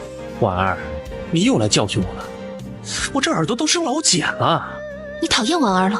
我怎么会讨厌那么美丽可爱的婉儿呢？李贤的阴阳怪气让上官婉儿很是不解，他可是为了李贤好才说的，可李贤却是不这么认为。从小到大，他就生活在他那强势母亲武媚娘的身边，以前的他只是个皇子也就罢了，可现在他已经是太子了，而且不出1年，老皇帝李治就要驾崩了，到了那个时候，他可就是大唐的下一任皇帝了。所以他再也不想被武媚娘当成孩子一样说教。现在的上官婉儿已经越来越像武媚娘了，所以李贤有点讨厌上官婉儿了。聪明的上官婉儿又怎会看不出来呢？两人也就不欢而散了。另一边的媚娘下诏广征天下名医术士给李治治病，却没想到被一名名叫明崇俨的老道给接了皇榜。抱着试试看的态度，媚娘便让这明崇俨给李治看病，这让李贤很是不安。他倒不是怕明崇俨治不好，而是怕给李治给治好了。毕竟他可是从太医那得知李治最多只能活个1年半载的，若是李治活个10年8年的，那他这个太子可就有的做了。不得不说，这个明崇俨还是有几分本事的。他带着李治在太平关修身养性，每天就打太极强健身体，吃的也是粗茶淡饭。远离了酒色之后，李治的身体便慢慢的变好了，所有人都很高兴。可太子李贤却是笑得比哭的还难看。或许对李治来说明崇俨是恩人，可对他李贤来说却是阻碍他成为新皇的仇人。等他离开之后，李治问明崇俨他的儿子李贤怎么样，却不知就是这么一问让明崇俨丧了命。贤儿怎么样？神仙都摇头啊。为什么？太子无能，纵情声色，侠戏护奴，不堪造就啊！他脸上充满幽怨之气，必定毁掉他的前程。贤儿是当朝太子，朕和天后对他都寄予厚望。太子福薄命短，恐怕没有天子之命啊！明崇俨的这番话都被上官婉儿偷听了去，他以为明崇俨只是随便说说的，却没想到明崇俨说的竟然是真的。极具炸裂的一幕被女人发现，太子的床上竟然躺着一名男人，而且还是赤条条的。你们在干什么？你怎么能这样？我这样怎么了？我跟你说吧，跟你亲密之前，我早就跟他这样了。好，算我看走了眼。上官大人，这有什么呀？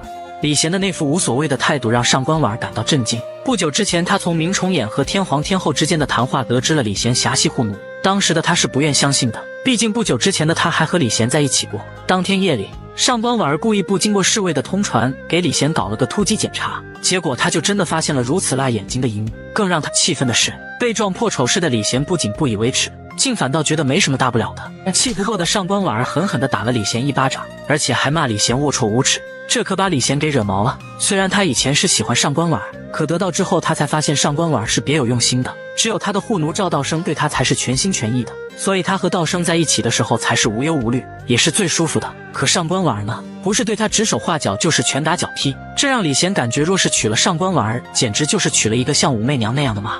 我是想真心对你，但我最终发现，你跟我那个自以为是的母后是一样的，喜欢把男人控制在自己的手中。你就这样伤我的心吗？婉儿是要帮你夺回皇权的。行了，你少在我面前装纯情了。想帮我夺回皇权，不就是为了想成为她那样君临天下的女人吗？我告诉你，就算她夺了我们家的天下，那天下就不姓李了，姓她那个低贱的武字了吗？做梦！骗子！太子殿下，你是骗子！李贤的无耻程度刷新了上官婉儿的认知，不过他的目的可不是像李贤说的那样成为像武媚娘那样的女人，而是要让武媚娘和李贤母子相残，为他们上官家报仇。所以上官婉儿便将他在太平关偷听到的一切告诉了李贤。这下李贤彻底慌了，他再也没有刚才那副无所谓的态度了。要是李治和武媚娘相信他干出这样的丑事来，那他这个太子可就完蛋了。所以李贤一改刚才对上官婉儿的态度，请上官婉儿帮他想想办法应对此事。婉儿，你知道吗？现在我最需要你，最需要婉儿。你最需要的是床上那个男人，我祝你可以逃过这一劫。再见。一切都已经太迟了，李贤的所作所为已经彻底寒了上官婉儿的心，更何况上官婉儿的目的就是挑起这场母子相残呢？那么没了上官婉儿的帮助，接下来的李贤又会做出怎样离谱的举动呢？他诽谤我，婉儿，他诽谤我！你这个太子无德无能，纵情声色，侠戏护奴，终不堪造就。明崇俨这个妖道，能让太子李贤如此恼怒的，正是他干的好事被上官婉儿发现了。最为关键的是，上官婉儿刚才说的这些，竟然是明崇俨说给李治和武媚娘听的，这让李贤明白他是大祸临头了。婉儿不理我了，父皇和母后也厌恶我。上官婉儿回去之后便泪流不止，这次他可是被李贤骗惨了。他把报仇的希望寄托在李贤的身上，却没想到李贤无能也就罢了，竟然还如此的龌龊。现在他挑起了李贤和武媚娘之间的矛盾，可这样的李贤是根本撼动不了武媚娘的。另一边的李贤并不觉得他做错了，他反倒是觉得是明崇俨在挑拨离间。现在的明崇俨因为医治李治有功，俨然已经成为武媚娘和李治最信任的人了。此时的李贤若是想办法补救，或许还有翻盘的希望。可他在护奴赵道生的建议下，他竟然选择了杀人灭口。虽然明崇俨死在了李贤的手里，而且他们临走的时候还一把火把所有痕迹烧了个干净，可他们不小心落下的银子却是暴露了他们。再结合昨天明崇俨说了太子李贤的坏话，还有昨夜李贤的出宫记录来看，凶手已然确定就是李贤了。这让上官婉儿不禁感慨，没了他帮忙的李贤真是一点脑子都没有了，而且这件事情迟早会查到他。于是上官婉儿主动向媚娘认罪了，因为他知道媚娘已经怀疑他了。娘娘，婉儿对不起您，求娘娘饶命。那天在太平关，我偷听了明崇俨和天皇和娘娘的对话，当晚我就偷偷出宫告诉太子殿下了。你还有事瞒着我吗？我爱上太子殿下。你们俩早就背着我在一起偷情了，是吗？所以我就私自决定夜闯东宫。我看到太子他和护奴睡在同一张床上。荒唐，荒唐！媚娘虽然气愤李贤的所作所为，可上官婉儿也太小瞧她武媚娘了。虽然看起来上官婉儿是受害者，可她清楚这一切的背后推手都是上官婉儿。至于上官婉儿这么做的目的，可不是什么出于对李贤的爱，而是对她武媚娘的恨。毕竟上官婉儿小的时候就说过，长大了要找她报仇的。你现在不想报仇了吗？娘娘，在你身边的这些日子，婉儿早就不是一个一心要报私仇的人了。那就不是你上官婉儿了。你是一个聪明的女子，你知道你要什么。上官家的孙女儿，她要的是比我的性命还要宝贵的大唐天下。娘娘，要是你成功了，那坐在这椅子上的就不是我，而是你上官婉儿了。娘娘，你就是这样看婉儿的吗？敢在武媚娘面前耍小聪明，上官婉儿这次算是栽了。犯了死罪的儿子被母亲打了一巴掌，心疼的将儿子扶起之后，母亲竟又扇了一耳光，而且打得比刚才还要狠。媚娘之所以如此的愤怒，正是她这恨铁不成钢的儿子李贤。俗话说知错能改善莫大焉，可李贤非但不改，竟还杀人灭口。事情败露之后，上官婉儿也因此而受到了牵连。事情到了这个地步，为了活命的李贤便来求媚娘了。看着这个把一手好牌打得稀巴烂的儿子，媚娘就气得恨不得把李贤活活打死。就算明崇俨说的李贤行为不端有失大唐太子之德是事实，又能如何？只要李贤诚心悔改不就行？犯得着直接杀人灭口吗？甚至于把无辜的目击者百姓们都给杀了。要是把大唐的江山交给糊涂又残暴的太子的话，那媚娘可就成了大唐的罪人了。就在媚娘准备大义灭亲，给天下人一个交代的时候，李治忽然赶来护犊子了。父皇，这次贤儿一死，真见到你就烦。一个太子留在洛阳监什么国呀？洛阳有朕在，有你母后在，轮得着你吗？还不快滚出洛阳，回长安监国留守，听到没有？连夜启程啊！谢父皇。此时的李治并不知道他的这个决定会有多么的错误。李贤并不会因捡回一条命而知错甚至感恩的，他只会变本加厉，直至踏入深渊。另一边的李治仍在劝说媚娘再原谅李贤一次。他和媚娘剩下的这3个儿子之中，也就李贤有那么点帝王之相了。若是把李贤给杀了，那李唐家的千秋帝业可就被断送了。这一点媚娘又何尝不知呢？可一想到聪明一世的他竟然连一个中用的儿子都没有，他就觉得心累。正如媚娘所担心的那般，李贤一回到长安便又开始作妖了。他写了一首暗讽武媚娘狠辣世子的诗，准备和媚娘打一场攻心战。很快这首诗便在李贤的安排下传遍了长安和洛阳的大街小巷，也传到了媚娘那里。种瓜南山下，瓜熟子离离。一摘使瓜好，二摘使瓜稀，三摘犹为可，四摘报万归。这首诗分明是有所指的，会不会跟太子殿下？别说了，事关太子，绝不可轻举妄动。李贤的这些小手段让媚娘忍俊不禁，太不像话了！不思皇恩，不思悔改，反而自甘堕落，疯狂变态。我怎么生了这么个儿子？媚娘怎么也想不到，她那不成器的儿子竟然敢谋反。不久之前，若不是李治护着，恐怕这会儿的李贤不死也当不了太子了。然而李贤回到长安之后，非但不悔改，竟还准备谋反了。他先是编了一首暗讽武媚娘狠毒世子的诗，而后又训练了大批东宫侍卫，准备杀到洛阳逼宫。却没想到他在长安所做的一切都已被媚娘知道了。身为母亲的她自然不能看着自己的儿子自寻死路，所以她便让上官婉儿去一趟长安，把李贤带回洛阳。现在的上官婉儿在他的恩威并施之下已然安分了许多。毕竟若不是他把上官婉儿从大理寺里带出来的话，那上官婉儿可就要被狄仁杰给杀了的。这么多年相处，媚娘早已把上官婉儿当成了自己的半个女儿了。更何况上官婉儿又很聪明能干，要是李贤能有上官婉儿一半的聪明，那他也不至于操碎了心。红儿死了，这贤儿又这么不争气，我这个做母后的心都要碎了。娘娘，您快别伤心了吧。婉儿啊，我心中的苦楚向谁去说呀？婉儿明白，天后对太子殿下已经仁至义尽了。那好吧，裴爱卿，我就派你和上官婉儿去长安处理此事吧。太子是个爱冲动的人，我可不想再出现当年红儿那样的悲剧了，毕竟都是我的亲生骨肉啊。上官婉儿到了长安劝说李贤，却没想到李贤对武媚娘的仇恨已经近乎疯癫了。不过武媚娘既然让上官婉儿带着圣旨过来了，那就表明他所做的这些反叛之事都已经被武媚娘知道了。就算他想当场抗旨，可裴大人带来的这些御林军们也会将他强行带走的。所以李贤并没有过多的反抗，便被押解回了洛阳。可一连过了许久，媚娘都没有召见李贤。这让李贤搞不明白武媚娘究竟是想废了他还是杀了他。就在他忐忑不安的时候，他的猪队友赵道生又给他出馊主意了。殿下还记得吗？我们以前曾经在洛阳东宫秘密准备了500套兵甲。只有这事儿，我当时还说以防万一。殿下，现在时机到了。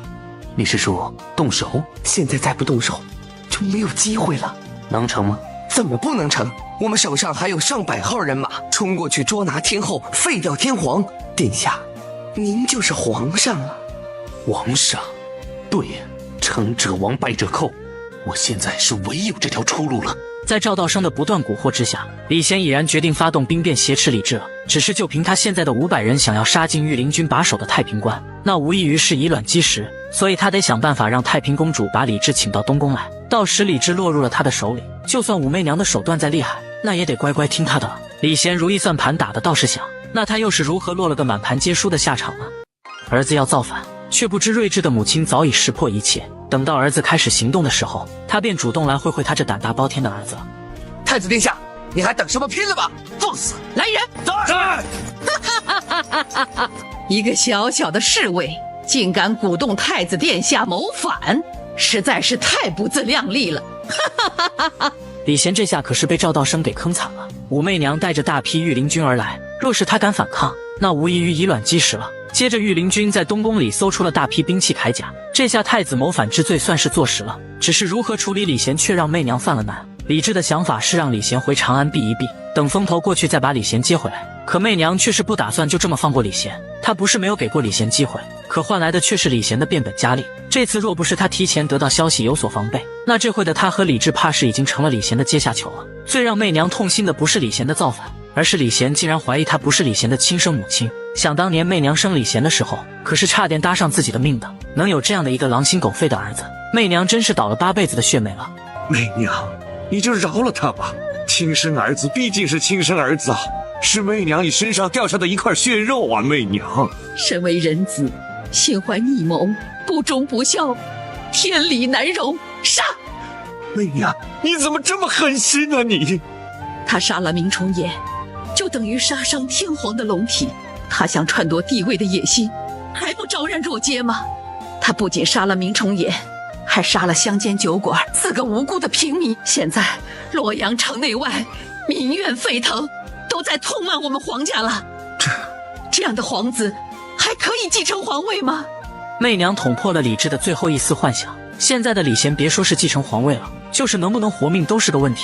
一番商议之后，他们想到了一个可以救李贤一命的办法，那就是把一切的罪责都推到李贤的护奴赵道生身上。最终背锅下赵道生被处以了极刑，至于李贤却是被流放去了巴州。临行的时候，跟随李贤的仅仅只有他的良弟了。可让他没想到的是，来给他送行的人仅仅只有李显一人。今日一别，不知何时才能相见了。皇兄，只要皇帝在，你会回来的。我已经求过母后了，巴州有先帝的行宫，到时你就住在行宫里，一切都按照沛王府之待遇。多谢皇帝了，祝皇兄皇嫂一路平安，愿我皇帝称心如意。践行之后，李贤踏上了去往巴州的路，属于李显的故事就此开始了。除去已死的李弘和被废的李贤，大唐太子这个高危的职位也就落到了李显的头上。李显吸取了李弘和李贤2位哥哥失败的教训，所以他决定韬光养晦，不表露出任何的野心，做一个不问朝政的逍遥太子。却没想到意外遇上了极具野心的维莲儿。15岁的少女只是在河边采了几朵野花，没想到却因此改变了一生的命运。她是在这个地方碰到了新任的大唐太子李显，见李显气度不凡，她便主动上前搭讪了。公子风度翩翩，英俊豪爽，公子是生在宰相家的吧？猜的也差不多了。这哪来的一股清香啊？李显本以为是维莲儿手中的野花香，可接过来一闻，并非如此。大方的维莲儿直接伸出了自己的胳膊，让李显闻个够。原来这股让李显沉醉的香味是维莲儿的体香，如此美艳动人又香气逼人的维莲儿让李显很是心动，于是他当即带着维莲儿约会去了。交谈过程中，他才明白了为何维莲儿的身上有如此奇特的香味。原来维莲儿会制作一种名叫女儿丸的药丸，若是有女子吃下这女儿丸，那不仅可以变得更漂亮更年轻，而且浑身还会散发出一种沁人心脾的香味。李显一听，瞬间有了进献给武媚娘的想法了。于是他便带着维莲儿进了宫。此时的维莲儿才明白，他遇上的这位俊俏的公子哥竟然是皇子。等李显将女儿丸的事告诉武媚娘的时候，媚娘并没有表现得太过在意，她说她已经是个快60岁的老太太了。其实是她并不相信什么女儿丸有如此神奇的功效，她反倒是觉得这维莲儿是在身上喷了香水，故意接近李显。你很想做太子妃是吗？不是的，奴婢刚刚才知道遇到太子殿下了。你知道欺瞒天后娘娘是一种什么罪吗？小女子不是欺瞒娘娘。说，你身上喷了什么奇香异水了？不是的，要是娘娘不信，可以让小女子沐浴。小女子身上还是有一股香气的，是洗不去的。见维莲儿说的煞有其事的模样，媚娘不禁对这女儿丸多了几分期待。毕竟哪有女子不爱美的呢？哪怕她已经是个头发花白的老太太。看着李显对维莲儿的举止很是亲密，媚娘便告诉维莲儿，若是她吃了这个女儿丸也像维莲儿这般清香袭人的话，那她就封维莲儿做李显的太子妃。可若是没有效果，那维莲儿便是欺君之罪了。接着太医院按照维莲儿给的药方连夜熬制女儿丸了。那么这女儿丸能否在武媚娘的身上起作用呢？年近60的媚娘只是吃了一种药，没想到她的身上就散发出宛如少女般的清香，就连她的皮肤也变得白嫩了许多。娘娘，您身上真的有一股奇香呢？真的吗？真的，我们都闻到了。是吗？手好像也好看些了。对呀，娘娘。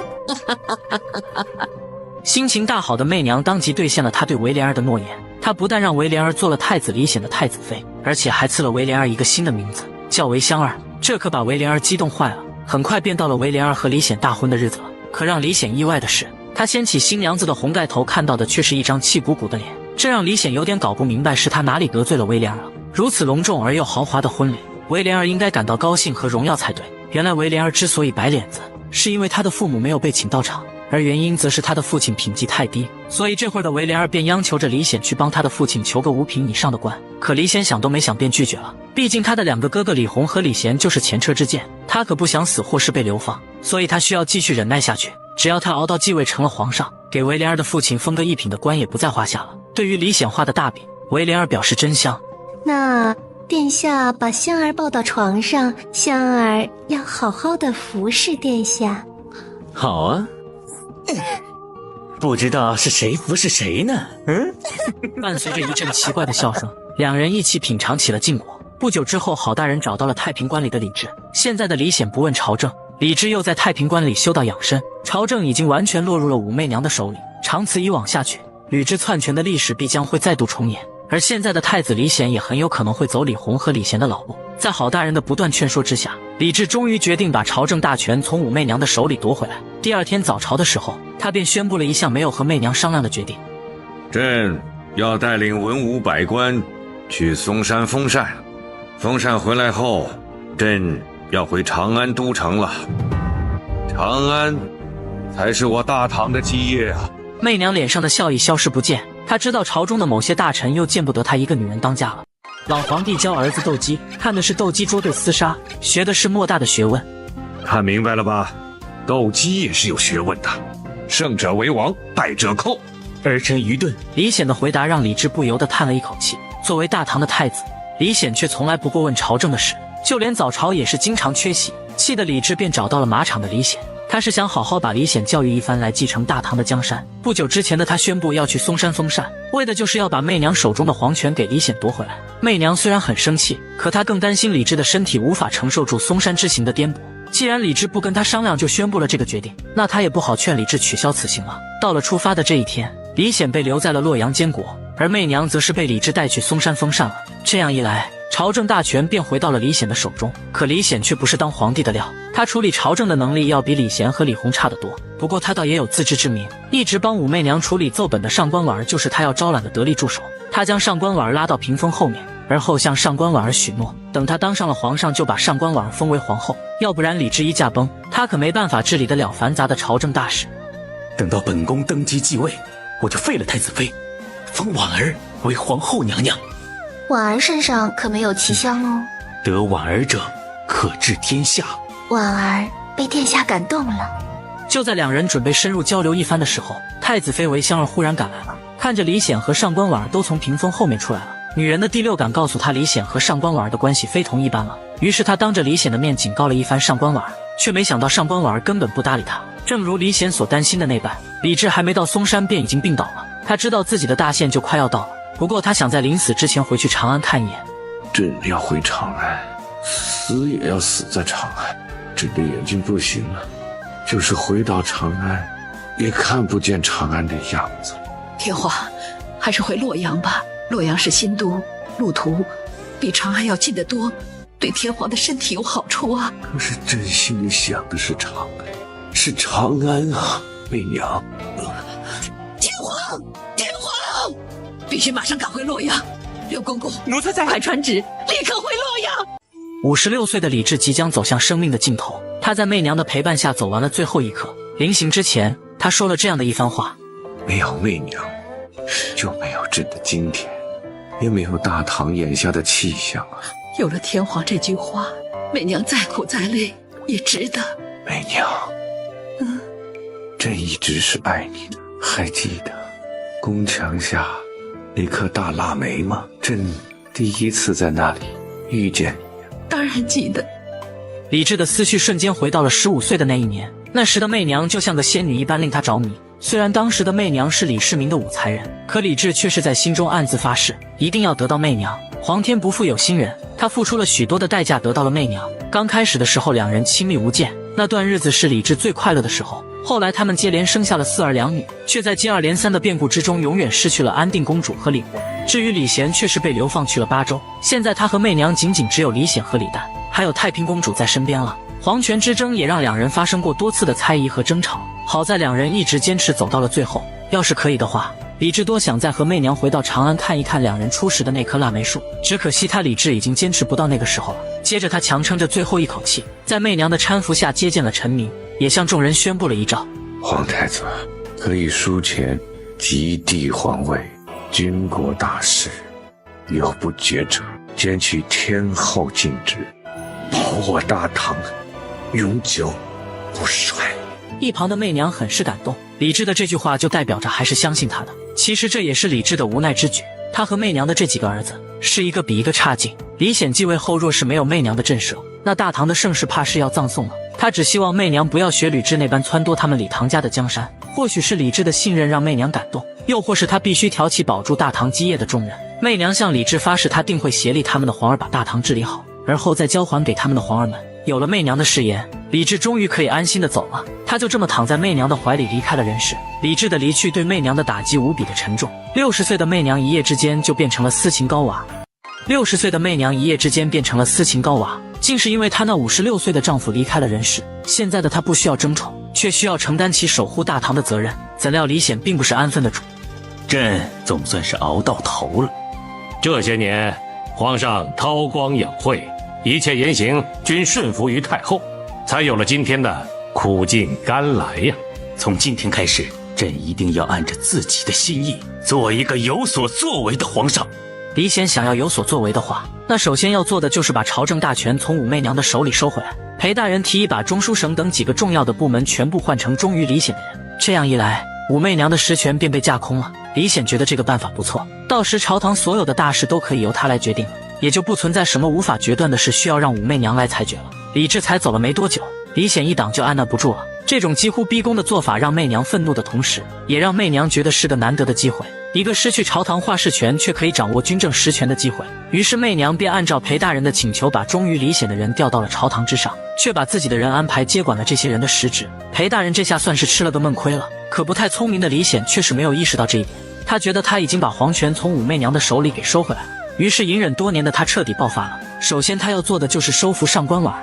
婉儿，朕说过，只要你愿意，将来你就是朕的皇后。请皇上放尊重一点。上官大人，你是看不起朕，在你的心里，朕还不如太子贤是吗？但太子贤他失败了，朕却成功了。你有没有成功，现在谁都不知道。臣劝皇上还是别太急，是不是一个好皇上，是要拿政绩来说话的。上官婉儿的态度让李显极度的不爽。要知道他现在可是真正的大唐皇上了。为了让上官婉儿不再这么轻视自己，李显准备到朝堂上耍一耍他大唐皇帝的威风。次日，裴大人禀报辽东大旱需要赈灾一事，李显竟不顾众人的反对，坚持要增收2成赋税用于赈灾，这可把裴大人气得不轻。他知道李显这么做就是为了耍威风，可像这样胡乱处理朝政是迟早要出问题的，也会给了武媚娘出手的理由。这是我生的儿子吗？哪一点像皇上的样子？皇上是有点沉不住气了。他是把朝堂当成儿戏了，真是没想到啊！我多年来提出的谏言12事，第一件就是劝农桑，薄税赋。可皇上一上台就反其道而行之。我真的体会到了娘娘为什么要掌管朝政。难得你这么想。那是，如果娘娘当了皇上，一定比现在的皇上好。此时的上官婉儿只是一句戏言，却没想到后面的媚娘真的成为了女皇。她以为隐忍多年的儿子李显会来得狠的，没想到是憋了坨大的。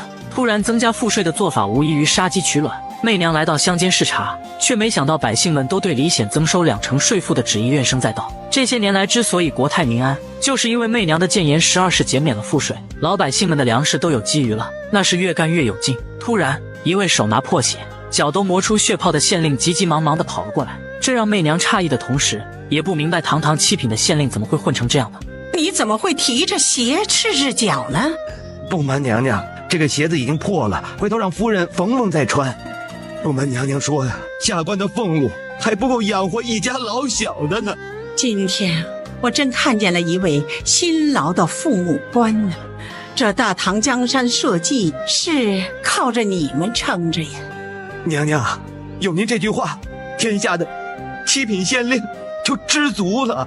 媚娘听完不由得鼻尖一酸，大唐的基业不是靠着那些在朝堂上呼风唤雨的宰相们，而是靠着这些默默付出的父母官啊。另一边的裴大人已然决定请武媚娘出马了，毕竟武媚娘和李显不管怎么斗，也都离不开他这个宰相的。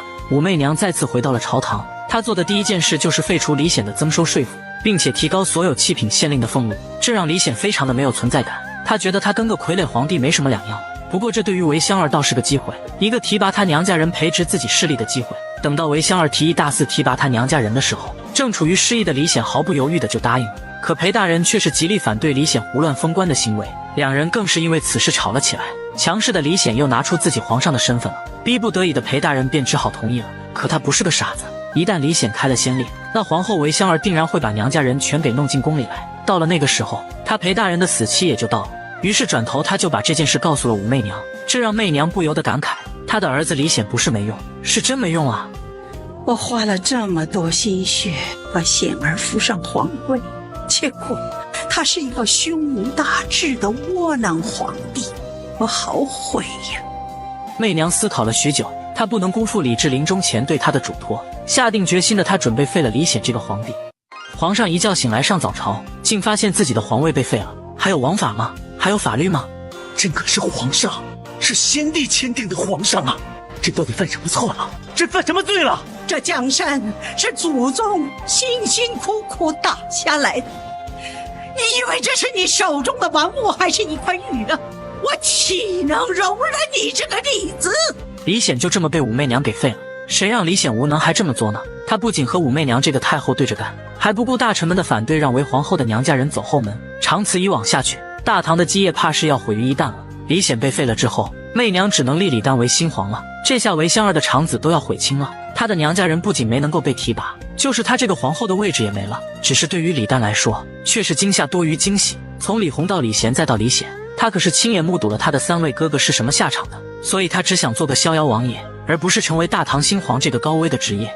母后，大儿觉得自己过于稚嫩，又软弱，没有气魄，唯恐难登大唐，当不好这个皇帝。你不想当这个皇帝是吗？李唐家的子孙都不要江山了，那明天给众大臣们说，这个江山你不要了，谁想要谁要去，好不好？不讲理的武媚娘可是把李旦给逼急了。虽然她不是很聪明，但她也不傻的。现在谁都清楚武媚娘是大唐的无冕之皇，要是她真的接受成为大唐的新皇，运气好的话，她就是个傀儡皇帝；运气不好，那保不准和李显一样被废。所以她不断的推辞，甚至差点就直接说让武媚娘来当这个皇帝。其实媚娘也不想逼李旦，可她实在没有更多的儿子了。大儿子李弘死了，二儿子李贤被流放巴州，三儿子李显又被废，这个皇位李旦做也得做，不做也得做。于是李旦就这么被逼着成为了大唐的新皇了。可李旦却是不过问任何朝政之事，日复一日如山的奏本让媚娘感到疲惫。要知道他都已经60好几了，年轻的时候他帮李治打理朝政，现在老了又得帮儿子们，他觉得他就是李唐家的牛马，干得他都快要抑郁了。太医一番诊治之后，竟得出了一个无比惊人的结果。娘娘觉得心情烦躁、口苦、恶心吗？都有点儿。那就应当赶紧平肝下火呀！娘娘为国事操劳，娘娘累了。也是啊，为这江山社稷，有操不完的心呢。说实在的，你身边不需要男人。我已是年过半百的人了，不需要男人的呵护。虽然媚娘嘴上不愿意承认，可她诚实的身体很快便出卖了她。都说女儿是父母贴心的小棉袄，太平公主哪还看不出来她的母后是寂寞了呢？于是她做出了一个极为大胆的决定，那就是替武则天物色长相俊美、小嘴很甜的男人。很快，一个名叫冯小宝的男人就被太平公主带进了宫。接下来的冯小宝便开始发挥了。真是百闻不如一见呢！太后娘娘果真这么美貌？我都已经成了老太婆了，还能美到哪儿去？在下说的是真心话。太后娘娘如果这会儿就在街上走的话，满大街的男人都会看着走不动道呢。虽然冯小宝的话并不一定是发自内心的，可武则天爱听啊。哪个女人能拒绝一个夸赞你美的人呢？当天晚上，武则天便召见了冯小宝。这冯小宝也是个人精，武则天还没说什么呢，他便主动向武则天表白了，还说他是癞蛤蟆想吃天鹅肉。这可把武则天逗的是老花枝乱颤，他已经很久没有过这样的感觉了。娘娘好香啊！冯小宝，你就不怕吗？怕什么？不怕我杀了你？死在娘娘的石榴裙下，那是有福的。小宝啊，我想啊，给你改个名，就叫薛怀义吧。是，我是薛怀义了。武则天的第一个男宠薛怀义就这么诞生了。为了逼人耳目，他便让薛怀义去寺庙里当和尚，这样他便可以封薛怀义为御前禅师，也就有了光明正大的进宫理由了。武则天这边是快活了，可独守空房的上官婉儿却是难受了，留给他的只有当初和李贤在一起的回忆。不久之后，武则天忽然赐了一瓶酒让邱将军带给巴州的李贤，他的本意是让李贤在巴州安分点，怎料邱将军误会了他的意思，还以为这酒里面下了鹤顶红呢。太后赐酒，是鹤顶红吧？殿下喝了就知道了。难道我怎么死还要听他的吗？留着给你自己喝吧。殿下，你想抗旨吗？贤抗旨！李贤就这么死在了自以为是之中。武则天得知后，差点被这邱将军给气死。他逼着邱将军当着众人的面把酒给喝了，结果邱将军的人是一点事都没有，可他却是背上办事不力和逼死李贤的锅了。这个消息很快就传到了废皇帝李显那里，当时的他就被吓了个半死。给他一次喝酒的机会，他会选择自刎当场。白发人送黑发人就已经让媚娘万分悲痛，可让他更伤心的是他儿子李贤临死前的一番话。贤儿留在这人世的最后一句话，还我李唐江山，这是什么话？我侍候先皇，辅佐先皇几十载，有错吗？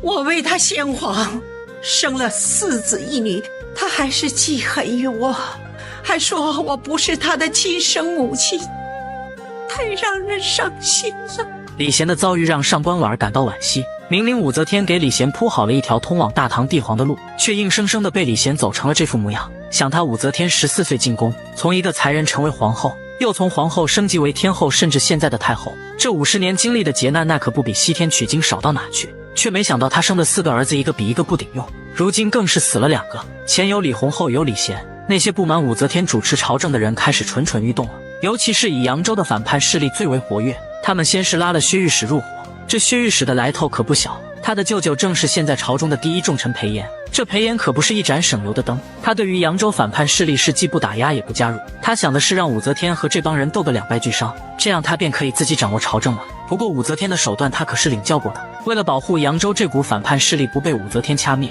他便让自己的外甥薛御史去扬州当监察御史了。臣听闻外界多有传闻，有人聚集扬州试图谋反，臣奏请亲赴扬州查个究竟。薛爱卿的消息真是好灵通啊，扬州的风吹草动都传到薛爱卿的耳朵里来。臣也是听闻而已，未知真假，所以……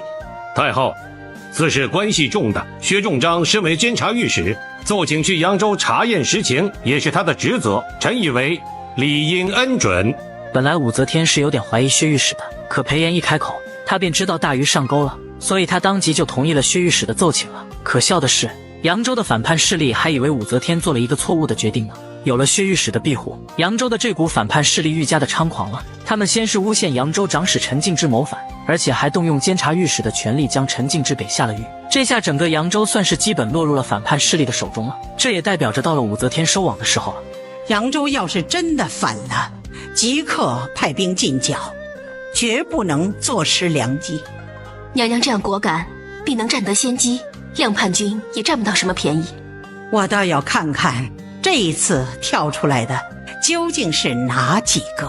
扬州的反叛势力并没有意识到他们就要大难临头了，他们反倒是准备进军讨伐武则天了。骆宾王更是写了一篇传颂千古的讨武檄文，却不知一切尽在武则天的掌控之中。这个酷似杭州许国立的男人是武则天的男宠薛怀义，和尚的打扮并不能掩盖住他目光中的狡猾。武则天为了方便薛怀义自由地进出皇宫和他深入交流，他甚至将薛怀义封为了护国禅师。可假和尚终究是吃不了真和尚的苦。哼，拿酒肉来！怎么了？听见没有？拿酒肉来！这你们和尚还吃酒肉？薛怀义并没有过多的解释，仗着有武则天撑腰，他对着小太监一顿拳打脚踢，就算侍卫出现他也不放在眼里。为了彰显自己的身份，薛怀义甚至大摇大摆地从洛阳宫南门走。要知道这南门可是只有宰相们骑马才能进的。可就在守卫与薛怀义争执的时候，武宰相却是过来献殷勤了。禅师，您这骑马要去哪儿啊？本禅师要去乾元殿做法事。哦，大禅师走错门了，这南门啊是专门留给宰相们走的。吴宰相是不是觉得本禅师该从这南门滚出去呀？哪里，来，我给大禅师牵马。那有劳武大人了。应该的。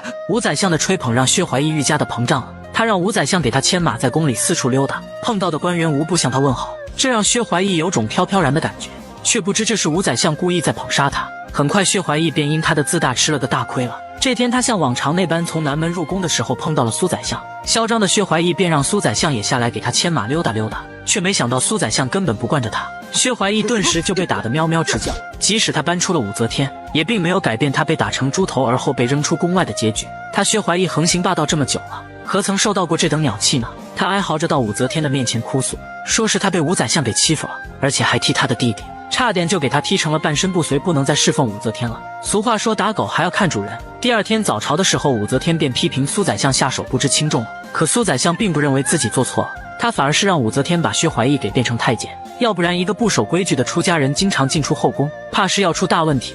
任凭一个出家人公然出入宫院，这实在是荒唐之至啊！以为臣之见，只有让薛怀义做了太监，方能保全宫女们的贞洁啊！苏爱卿，你一个宰相怎么管到后宫里来了？娘娘，不能让一个出家人秽乱了后宫啊！武则天哈哈一笑，她哪还不知道苏宰相是在说她呢？那么她又该如何化解呢？发明眼睛的人可真是个天才，就连武则天也问过关于人的一双眼的问题。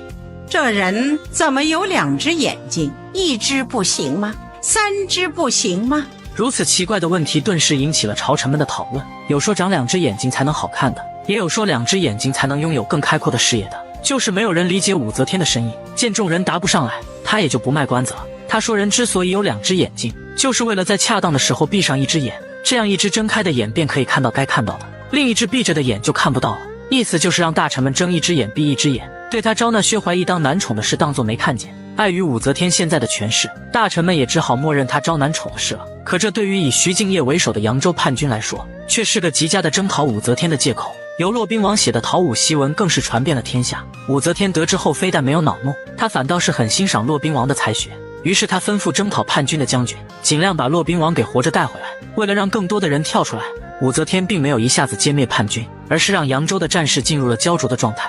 这下裴炎就坐不住了，他跳出来说是武则天干政才导致发生扬州叛乱的，若是武则天愿意退居后宫把朝政还给李显，那么叛军便会不战自溃了。他的想法倒是挺好的，大臣们都很支持，武则天也答应了，可李显却是反对了。皇上，你现在就可以亲政。母后，裴炎，你忘了吗？父皇之遗诏说的明明白白，军国大事有不决者，当请太后裁决的。听听，皇上都记住了。裴炎，你这个顾命大臣怎么会忘记呢？扬州叛乱难道不是军国大事吗？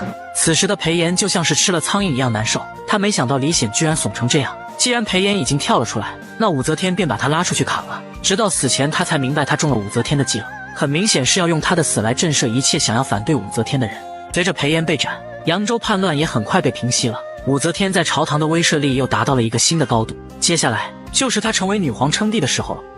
据说99%的人都不认识这个字，它是历史上第一个女皇帝武则天创造出来的，其中的寓意更是非同一般。这个字是照，日月当空为照，这个字是我所创。这世间呐，从来都是日出月落，昼夜轮回，但我就是喜欢日月同辉呀，这样这个世界才会更美妙。从这个字就可以看出来武则天的野心，她的儿子李旦又何尝看不出吗？内乱结束之后，武则天并没有处死徐敬业的手下，她反倒是放了这些人一条生路，或许是出于对武则天的感恩，又或是出于对徐敬业抛弃兄弟跑路的愤恨。这些人追上了准备带着家眷逃往高句丽的徐敬业，并且乱刀砍杀了徐敬业的一家老小。从这里就可以看出武则天的高明之处了。可让武则天惋惜的是，她并没有如愿的见到才华横溢的骆宾王，为此她下了重赏，并派了许多人去搜捕，却没想到骆宾王躲到深山老林里还出家了。要不是武则天时不时的能收到骆宾王写的诗句，她还以为骆宾王已经遭遇不测了呢。俗话说强扭的瓜不甜，无奈的武则天只好下诏各地停止对骆宾王的搜查了，就让骆宾王安安静静的做个诗人吧。另一边的李旦经过深思熟虑，终于做出了一个无比艰难的决定，那就是禅让他的皇位给他的母后武则天。这些年他小心谨慎，诚惶诚恐，就是怕步了他3位哥哥的后尘。与其等到武则天找个理由废了他，倒不如他主动把皇位给让出来，这样等武则天死了之后，他又可以再次继承皇位了。对于李旦的决定，武则天欣慰的同时又感到棘手。虽说她现在和真正皇帝的权力没多大的区别了，可若是她更进一步成为真正的女皇，还是需要等待一个契机。这男人不做皇帝，女人又做不得皇帝。这女人缺什么？什么都不缺。这是谁的天条借口？我看该破一破了。那就破吧。娘娘想做皇帝的话，那就做吧。不着急，现在还不是时候。那要等到何时？等苍天有眼的时候。苍天？不久之后，这个契机就出现了。只见乾元宫外有许多像是凤凰一般的红鸟成群的飞舞着，这让武则天明白她要等的契机到了。儿臣在辞皇帝，恳请母后登基为帝。儿臣请暂为皇嗣，并请改母后之姓，改姓为武。母后为大唐江山社稷操碎了心，老了我就不能歇一歇吗？太后皇上，这是全国各地赴洛阳请愿的百姓代表，9州百姓恳请太后娘娘登基为帝，女皇陛下万岁！盛情难却之下，武则天终于登基称帝。这一年，她已经67岁了。在拔除了所有反对她的势力之后，公元690年，67岁的武则天终于登上了皇帝宝座，而让了皇位的李旦却是被降为了皇嗣，改姓为武，也就是李旦变成了武旦，能在男尊女卑的封建王朝成为女皇帝。不得不说，武则天真是一个传奇。82岁的武则天留下了一块无字碑，任由后人评其功过。